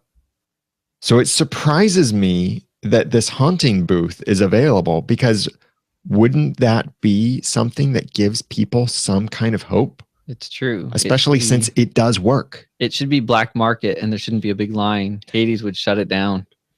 Well, maybe level 2 haunting is a black market item, and that's what you need the breath of the living for. Right. Or at least this guy should be a threat to Hades because he's got hope. He didn't. What were the things? He didn't lose interest in life and joy. Yeah. So I mean, he seems like he could be an ally. Meanwhile, everyone's combing the woods for baby Pistachio, and you know what? let me speak now. Okay. My sympathies. Yes. To all of the Britneys, the Nancys, and the Marians of the world. Your names are not horrible. Yeah, from Zelina of all people. Zelina. Yep. I mean, my computer will hardly let me type Zelina without changing it to Zelina. Did anyone else think Robin's rationalization though was utterly bizarre? I mean, I definitely have a mini rant. Like what? I mean, now who's the Nancy? Like he just that whole thing. He how long is he gonna wait to name this child? How do you know who a baby really is? I mean, you gotta wait till they're at least like 5 years old. You start to figure out who they are. Well, I think he does have a point, which we learn later, is that he definitely doesn't want to name the baby while they're in the underworld. That's fine, but I need to get to know her first. Just name your child, man. Goodness sakes. No wonder he doesn't do anything. He can't even decide how to name the child until he gets to know her. This is not Robin Hood. Sorry, rant over. He's more irrelevant than the Charmings. But Regina has really matured as a family woman. And to hear what comes from her, and this goes to excellent writing in this episode and great dialogue and all of that. But what Regina said, I think, is a beautiful picture. I thought all I needed was my vengeance to keep me warm at night. But then something happened. My enemies became my family. And that's when I finally felt happy. That is why I'm here. They need my help, and when family needs help, you step up. Yeah, it was kind of funny in the same scene after this "what in the world" line from Robin Hood to hear this. This is one of my favorite moments. This is my favorite moment between Regina and Zelina ever, I would say. Regina's finally trying to be a sister. She's trying to actually help and give some real advice. Mm-hmm. Yes, I love the line, "My enemies became my family." That's a really sweet moment from Regina. Yeah. And it also shows the forgiveness on the other side, too. Yes. That the family accepted their enemy. Mm-hmm. And speaking of family, they all get together again. They're in the woods with baby Pistachio. And what a tender moment between Zelina and the baby. And the expressions on everyone's faces were just perfect. From Robin and Regina and Belle as Zelina was holding the baby. And this thing that happens then with Zelina using her magic to take the baby, again, makes me think, no, we can't trust Zelina at all. She's just going to keep doing this over and over and over again. And is that where you landed by the end of the episode? I don't know. I think by the end of the episode, my thinking is Zelina can't be trusted with the baby, and she knows that, and she really is not the right person to be the mother of this baby. And yet she is going to try and take it back. Yeah. Which that throws a bunch of theories out, but we'll get to that in a moment. Was it her magic that made the feeding go so fast? No, it was her love. Oh. Love makes the world go round faster. So I really like the changes. I don't know if I totally understand how the changes have come about. Maybe really just being with and seeing the baby. Maybe that has stirred something up in her. Her heart fluttered, which it hasn't in eons. Oh, wait. Yeah. So I know some people kind of weren't sure they wanted to see motherhood be a part of the path to redemption for Zelina. Although, as redemption arcs go, I think that one might be a little more realistic, simply because sometimes you kind of do see people grow out of some really destructive life patterns, even in real life when they become parents. Mhm. So I'm personally cool with it. It just I wonder if we'll see a little bit of the middle to like her journey back from Oz again. And if any of that was preparation. What do you think reignited her magic? In the initial reactions with Jenny, Formula. I theorized that maybe in the underworld, you can't use magic without hope or love. And that's why hope is forbidden in the underworld. Right. So you'll find no one named Hope there. And with Zelina holding her baby, certainly it reignited love, but also maybe a little bit of hope. And that's what enabled her to use her magic, just like Regina was able to use her magic when she saw the horse. And it reminded her of Daniel and gave her hope. Yeah, but in the next Zelina scene, when she's running through the woods with baby Pistachio, like, I mean, she still has her baby. She still has that symbol of love and hope and innocence, and she can't get her fingers to ignite for the rash on its face. I felt like one of two things happened there. Either seeing the harm she had caused rattled her enough that she lost hope and then couldn't do it, or she was starting to try to heal and then realized, wait, I don't know what's going to happen because what I just did shouldn't have caused any harm. So maybe I don't want to use more magic on my child. I've been thinking it's the latter, that she was right about to do it and then realized, wait a minute, I caused this. Mhm. And that's later at her cabin, she does say, it's all my fault. Because actually, yeah, that's when she said my magic caused this, was just as she was getting ready to do it. And she's saying, I can't protect her. This is later on. She acknowledges that she can't protect the baby. And it's not because she doesn't have magic. It's because she can't trust her magic. Her magic is destructive right now. It's a little out of control.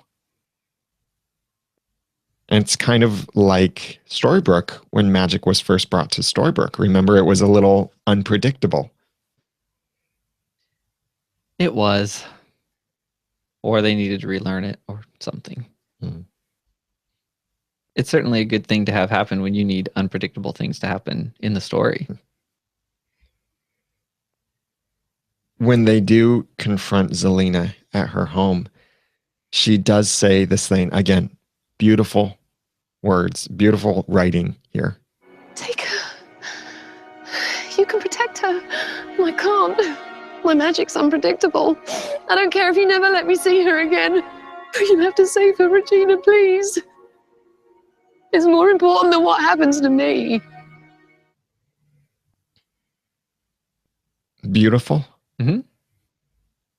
And does she finally mean it? I think she meant it in that moment. But yeah, when she didn't. Sorry. Oh, that's fine. There again, she was not that long ago motivated totally out of selfishness, totally out of, I want a child so someone will love me and only me. So, yeah, she may waffle a bit for a while. Regina certainly did. I agree. I think she means it in that moment when she has no other recourse. At that moment, she still thinks that Hades is coming for her child and that her magic is too unpredictable to save the child from Hades. But once she realizes that Hades doesn't want the child, and therefore her magic and its unpredictableness aren't a hindrance, I think she's going to want the baby back. Yeah. We've never actually answered the question as to why they're so fearful of him using the baby for this spell.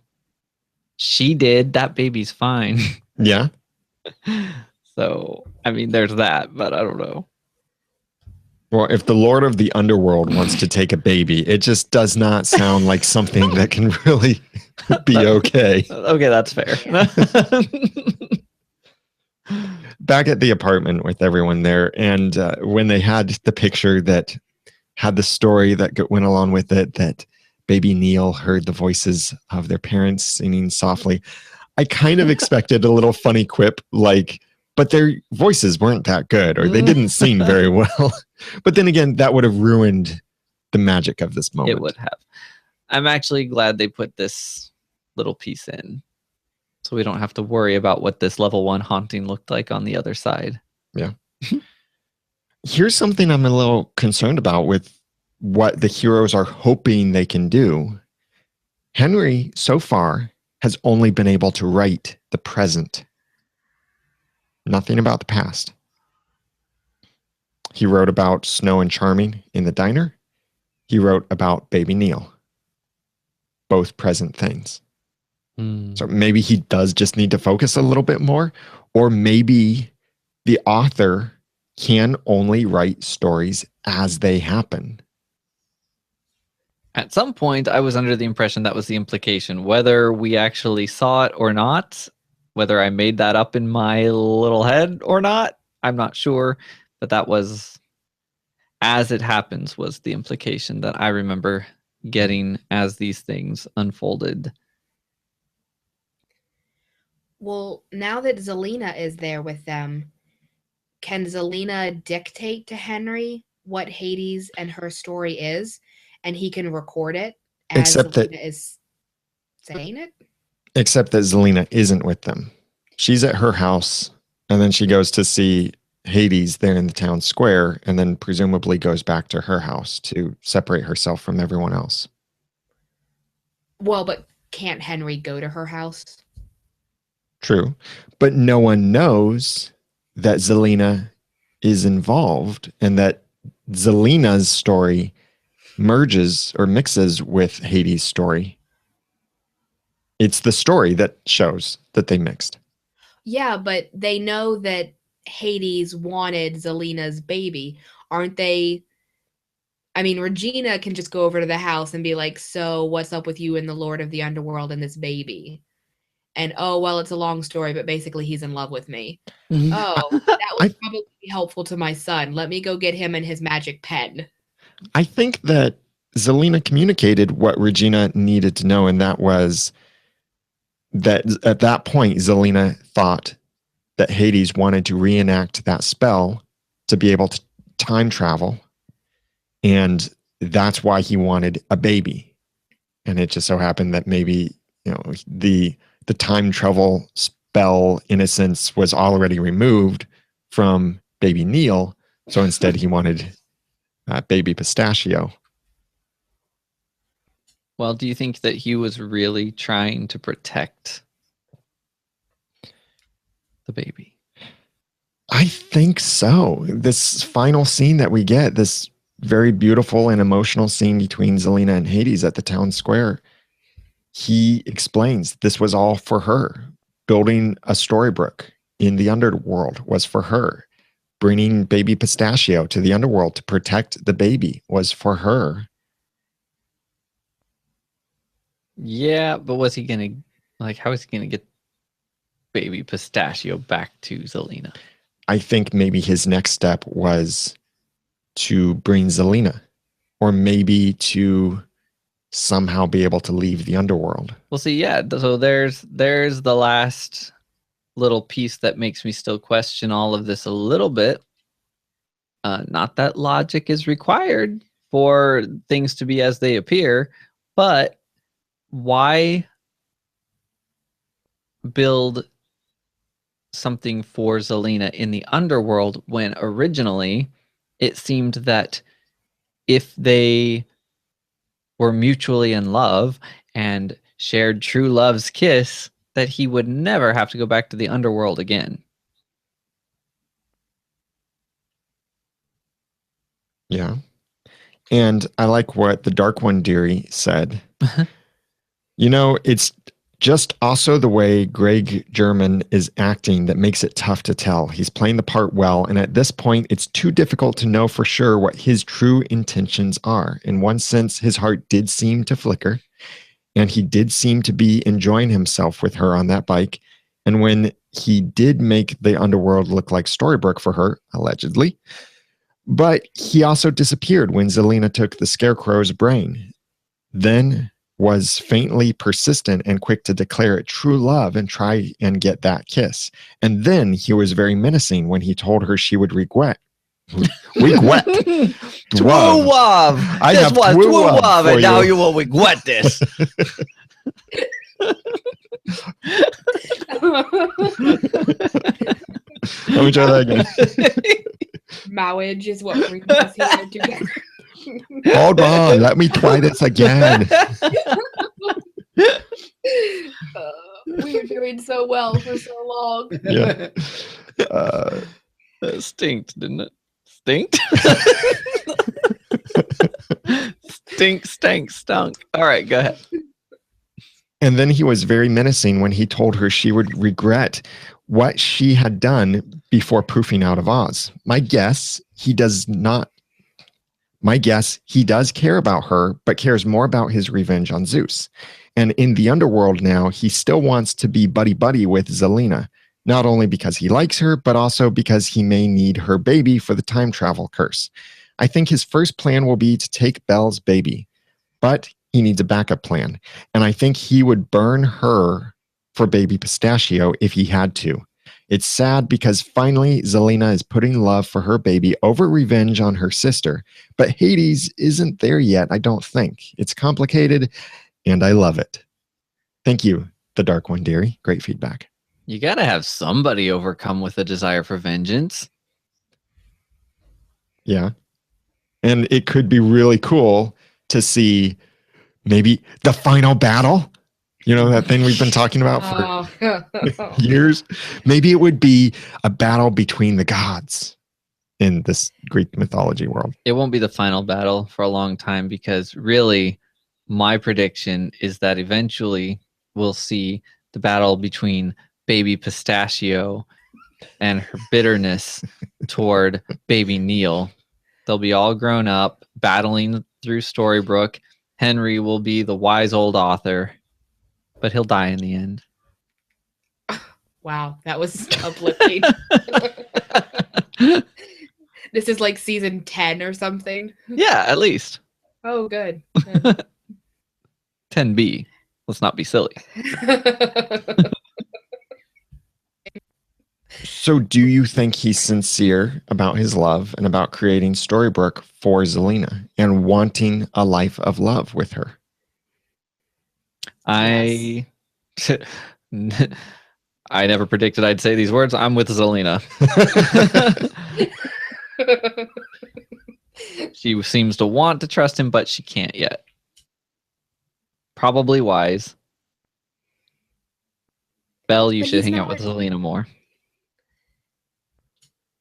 But he's not forcing it. One of the things I loved most about this scene was that he seems to get that trust takes time, especially when you are as closed off and emotionally damaged as Zelina is. And so he basically says, we're going to do this slowly and respectfully. And his final line to her, oh my gosh, guys, this, you don't need me. You don't need anyone. But if you change your mind, if you decide that you want me, I'll be waiting for you at home, just like I always have. I have wished for nothing basically but Zelina's death for a very long time. And now, like, I need her and our equivalent of the devil to get a happily ever after, because that line just like destroyed my insides. Please tell me you're not going to change your name to Hades Girl. He might be more likable than Rumple right now. It's yep. Once again, the relationship between the Lord of the Underworld and the Wicked Witch of the West would appear to be healthier than Belle and Rumple's relationship. Appear. On the other hand, wow, that's true. Everything I learned about con artists, I learned from Sawyer on Lost, and he may just be wanting her to believe that it's her idea. Because I don't know. It's either that he's either 1,000 times better at emotional manipulation than even Rumple, or he's really, really sincere. Like all these things he says, wouldn't it be nice to not be alone anymore? That's, oh my gosh, it's another one of those lines that like just tugged at my heartstrings. And then like even the really clunky, cheesy, weird dialogue of it's our decay. He's created this kingdom for her so she can come and have what he thinks she wants because he just wants her to be happy. And I think a lot of people can relate to that sentiment, but it's our decay. Yeah, I don't know. I told myself I would never ever ship anything on this show ever again, and it's I fell down a rabbit hole.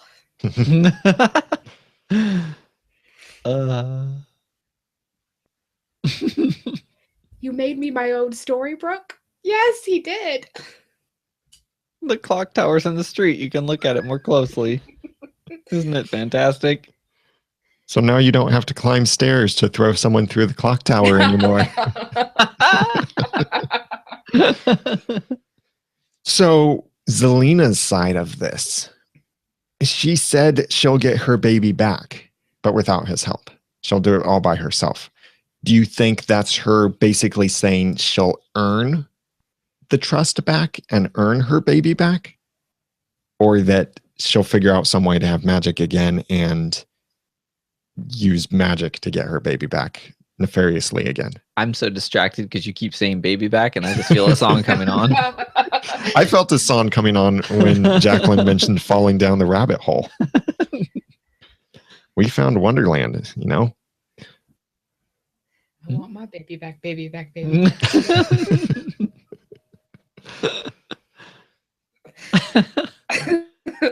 To answer your question, I think, well, okay, I hope that Zelina's heart has been moved a little bit in this episode and that she's not suddenly going to be back trying to get revenge on Regina to get the baby back. Mm-hmm. I'm hoping that she'll go to the family and say, we're family. I want to do this together. I don't think she'll go quite that far. Wow. She was pretty emphatic about doing it alone. Here's my prediction. Is that in the next episode, we'll see something happen in this relationship between Hades and Zelina, that Hades will feel truly rejected, not just, I'll keep waiting for you, but he'll feel truly rejected and then go ballistic as a result.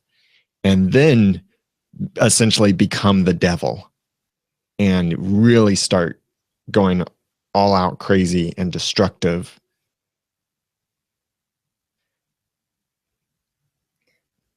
I don't like your prediction. One reason why I kind of want something like that to happen is because I want to see a villain stay a villain and be villainous. I mean, it's great to see redemption. Please don't get me wrong. I am a big fan of redemption. I totally believe in the power of redemption. Indeed. But for the story, for this show, which is a fictional show, I want to see a villain be completely a villain. I want to see heroes be heroes. Yes, maybe struggle a little bit, But Yeah. I want there to be like a clear black and white. And I know one of the premises of the show is also about the gray areas of things, and they explore a lot of the gray areas. Yeah. So I don't want this to turn out to be that Hades, the ruler of the underworld, person that many people equate with the devil, is really evil simply because love. Yeah. See, and that's why I objected to this, because it's the same story as Korra. Basically, I wouldn't have been this way except my heart. Well, she removed her own heart, but if she had just put it back in, she just didn't know. And that kind of swept aside a lot of the things that she was even before she took her heart out. And he might not be this way except that his heart was stopped. And besides sort of plot-wise removing the antagonist in a sense, or weakening that concept, it takes away a lot of the personal responsibility, which is not something that our culture needs any more of. People don't often take responsibility for things that they do. In fact, Regina's a better example. Finally, I actually like that the more that I think about it. She takes responsibility now, despite some of the things they've had her say before, for what she did. She understands that she caused pain and suffering, and she doesn't spin those things or twist them or say that they were something other than just wrong and bad and evil. She was the evil queen, and now she's not. And she understands that she was consumed with bitterness, but it's not, at least in her story, it's not this thing happened to me, so I had no choice. It was all her choices, and she talks about that. So I like that, but some of these other villains, I just don't like to see an outside element overriding who they really are. It can change, but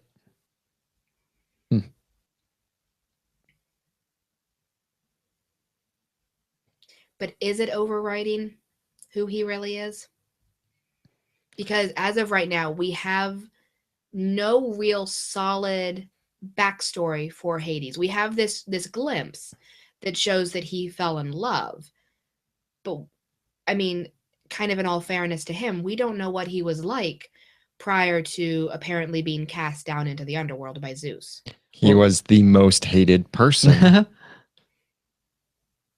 Is there anyone more hated than the Lord of the Underworld? But before that. But he wasn't the Lord of the Underworld prior to, I mean, and I don't know how they're going to spin this on the show, but prior to the battle with the Titans, he wasn't the Lord of the Underworld. I got the impression that he but I got the impression that this was his role that was designated to him, not like it was a punishment, but that it's like the roles were being handed out, and this is the one he got. And he just hates it. He wanted to be the ruler of Olympus, not the ruler of the underworld. And he resents his brother for whatever reason being chosen to be the ruler of Olympus, and his being chosen to be the ruler of the underworld. Yeah, it might be a similar case to Rumpel's, where he sees himself one way, but he hasn't realized yet that these things happened. Maybe his heart was stopped because it was the only way to stop him. Yeah, what if he gets his heart going again and then he becomes totally wicked? Sorry, Zelina, but he becomes even more wicked than you. Would he turn green, or would she just turn more green out of envy? Oh, question. Or turn green again?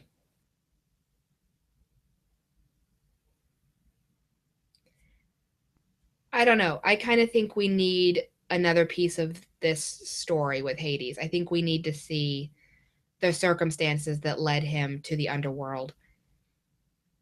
Yeah, we just need Henry to try harder. I think we'll probably get that backstory for Hades in the episode where they defeat Hades, which could be very soon. Really? Because Snow seemed to be adamant that we have to do this now. What if they don't? What if he destroys Storybrooke and everybody just lives in the underworld, but for real this time because they're not living? Maybe he's gonna win. I don't know.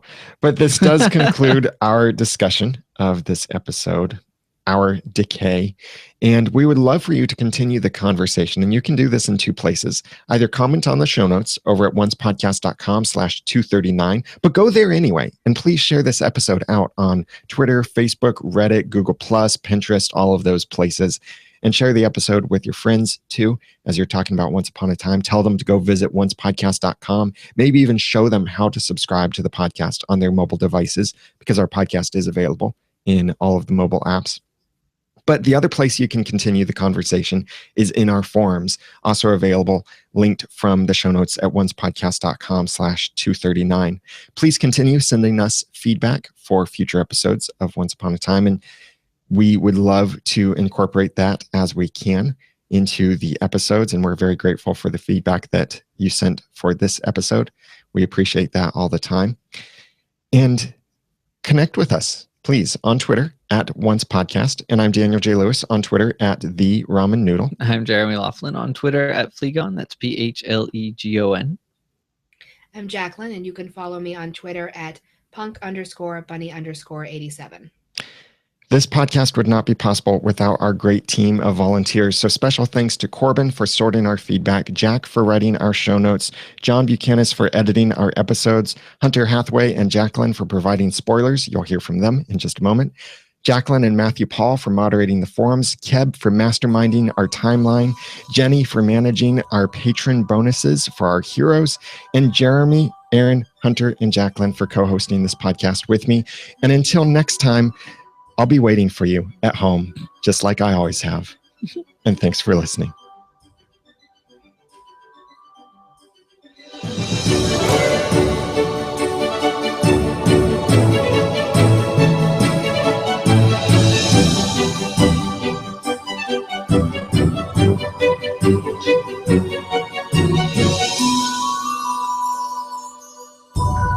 Once Podcast is a proud member of Noodle.mx Network.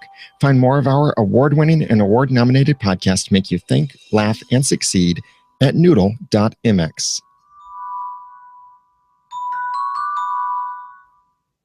Big thanks to our heroes for supporting this episode of the podcast. If you would like to be a hero too, then please go to oncepodcast.com/hero. There are now really cool bonuses, like lots of fun bloopers, and there were a lot from this episode, so you got to go check it out over on Patreon. Go to oncepodcast.com/hero to become a hero to the podcast and get those awesome bloopers and other bonuses. And thank you for your support. Okay, we are done. Does this mean I can cough now? Yes. Oh, gosh. Thank you. She's been in a constant state of...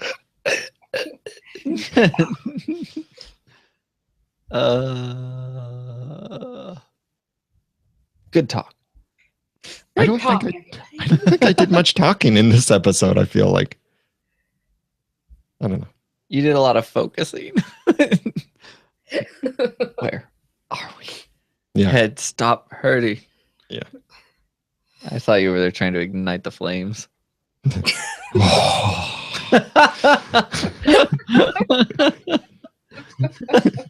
look that Hades has whenever he ignites his head is, if you could put the expression of a soda can when you pop it open on a person, that's what Hades looks like. Just pop open a Pepsi can, and that's Hades right there. It's pop over the Pepsi can. What happened to your pop over? Now I'm quoting things absolutely no one else will understand. Yeah, Nope. Did it either. I like that he blew on the candles and flames came out. Yeah. That was good. That was good. Oh, we need to keep him. He makes me really happy. Export faster. Oh, look at that. We got a new patron. While we were podcasting, we got a new patron. Whoa. Wow. Who are you, awesome person? I'll thank them in the upcoming initial reactions by name. Yeah, are we still having a finale party? Yes. And I didn't even mention the date, but I'll mention that in our... There's a date? And it's not Mother's It's Day? Rose. It's Rose. Rose Mason.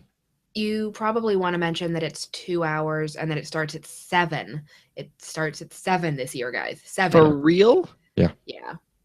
It's so they can get the rest of their Sunday night dramas in. Which I appreciate it starting What's the earlier date? instead of going later. The 15th. It's the week after Mother's Day this year. It's the very first time it hasn't been on Mother's Day. Yep. Wow. I know. They're shaking things up, guys. What are we going to do? Wow.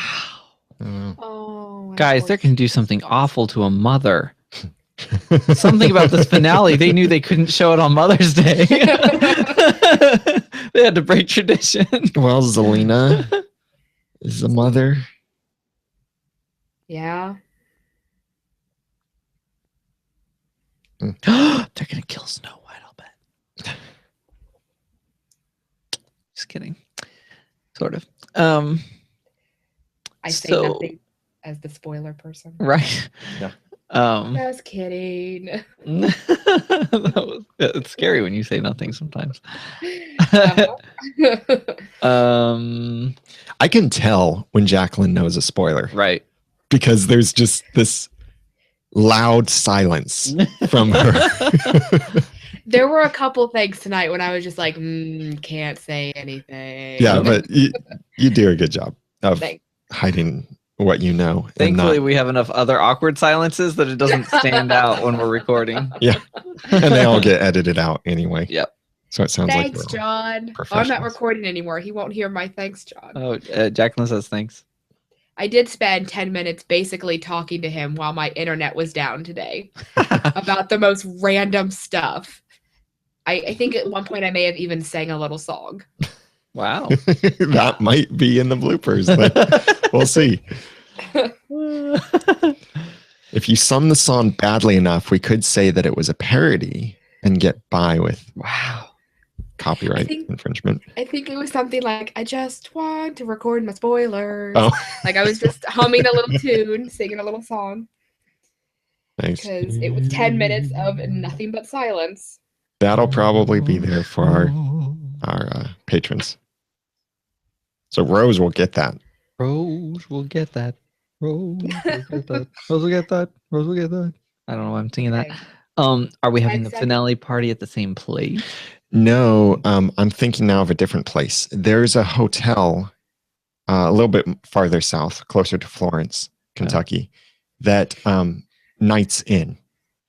Last year, we couldn't do it there because they had a dog convention or something at the same time. What? Yeah, and they said we might have space, but you probably don't want to be thought here that because the place was whole hotel closed. sounds like Oh, no, I'm smells thinking like dogs. I'm thinking of Drawbridge. Maybe it was Drawbridge. Wait, it's either Nights Inn or Drawbridge, What's Nights in? but it's a place that looks kind of fairy tale like in northern Kentucky, and recognizing that last year, like we picked this location because we wanted a location that had a TV, had comfortable seating, had plenty of space, had a TV connection, had internet, all of that. And the hotel where we ended up renting our own TV. We ended up using our own antenna to get a better signal than their provided cable connection. And there were some other things too. It was nice, but I think recognizing that, okay, everything we thought was unique about that location wasn't actually unique. So we'll just I'll rent an even bigger TV this year, the biggest we can. I didn't even realize. I noticed a while back that the sign was gone, but they demolished it in 2014. Drawbridge? Yeah. Okay, then it must be Nights Inn. Oh, I don't know Maybe. where that is. I couldn't find one nearby. Or, oh, wait a minute. No. That was 2014 that I talked to them. Okay. And in So- 2015, I just decided Those this is where dogs we're going to must do have it. done a number on that place because they tore it down. Okay, then I don't know where we're going to be.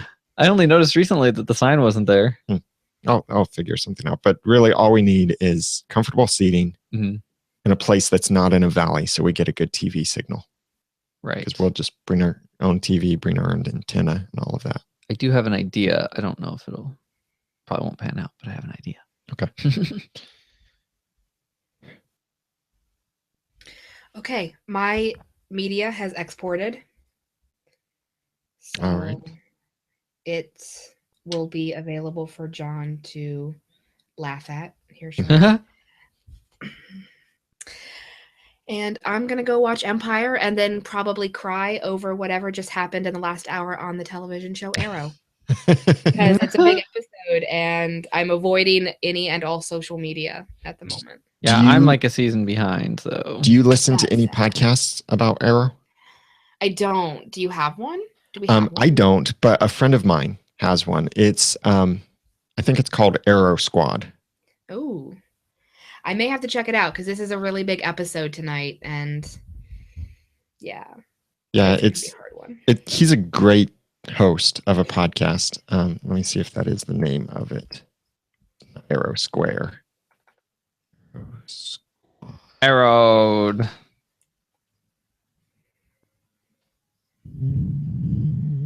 Yeah, Arrow Squad from Golden Spiral Media. And Okay. Brian is the host, or one of the hosts. Yeah, he got to be a panel leader at like Heroes and Villains Festival and got to talk with a bunch of the actors. And so I think that, yeah, his is the podcast I would recommend. It's from a friend. The network is a friend of Noodle.mx Network, and he's a good friend of mine too. Cool. Yeah. All right, I'll let you go. And thank you for joining us tonight, Jacqueline. All right. I will talk to you guys next week. Okay. Good night. Bye. Everyone else watching, we will play these spoilers. Or I will play these spoilers because I'm the one in control of the soundboard here. Huh. That's right, Emma. So I just need to find them.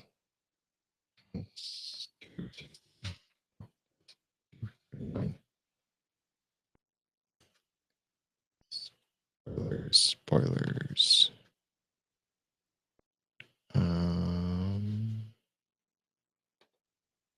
I see bloopers, MP3. That must be spoilers. Let me see. Hi, Wincers. I'm Hunter Hathaway. Hi, Wincers. Until next time, Wincers. Yeah, that's spoilers. That's not bloopers. That's spoilers. Okay, so here we go with the spoilers.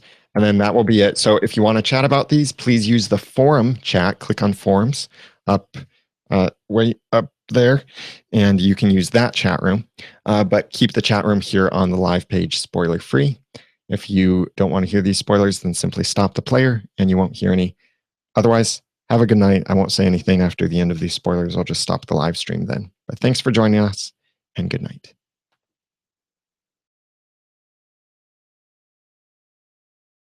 Hi, Wincers. I'm Hunter Hathaway. And I'm Jacqueline.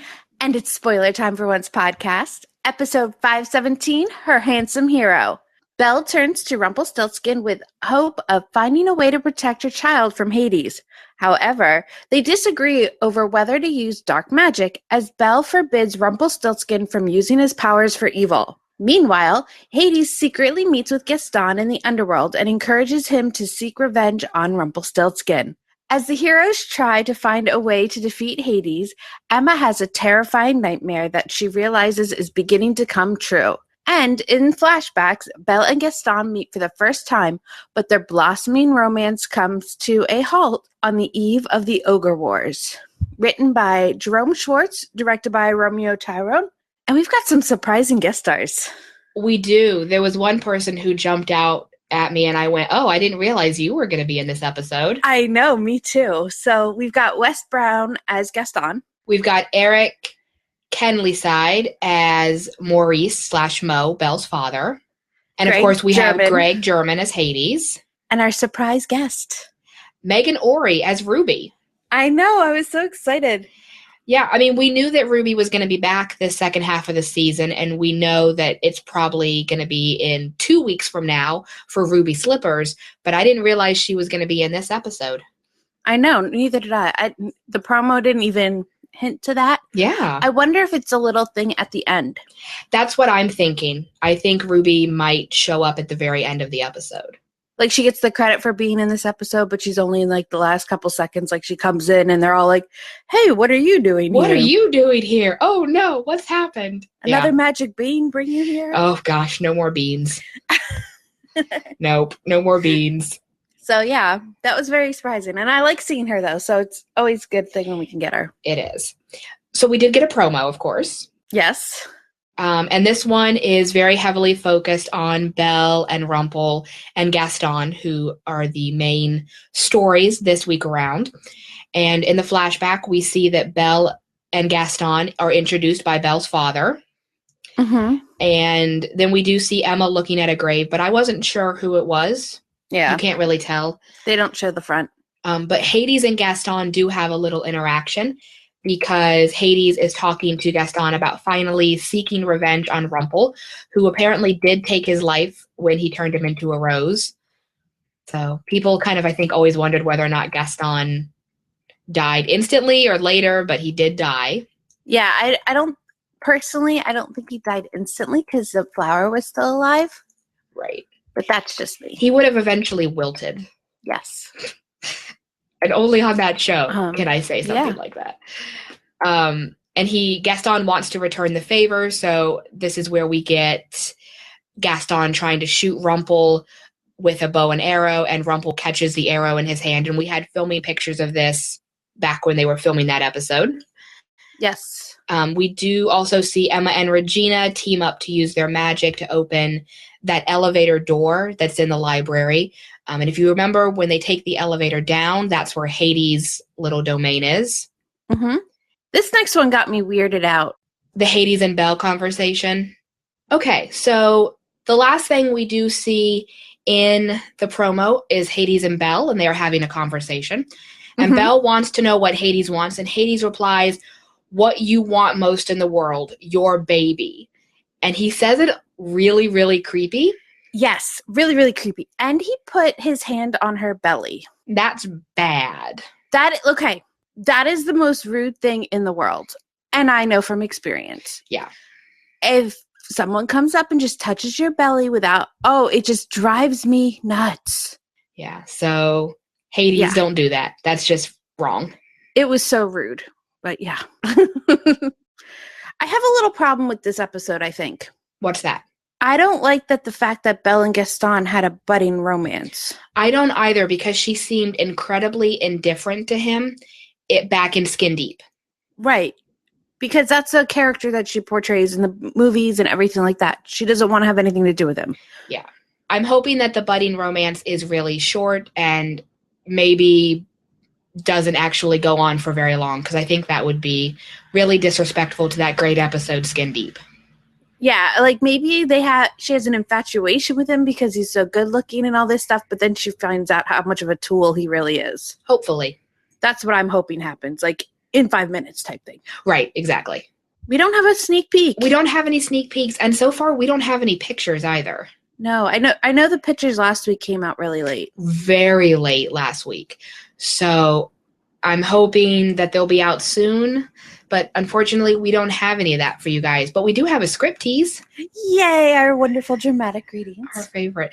Okay, so this is between Emma and Snow. And who would you like to be? I'll be Snow. Okay, I'll be Emma. Okay, so get in character. That kind. Snow draws her bow. I'll have a look. Riveting. I know. It's A+ television right there, guys. That's your writing for you by Jerome Schwartz. Yep.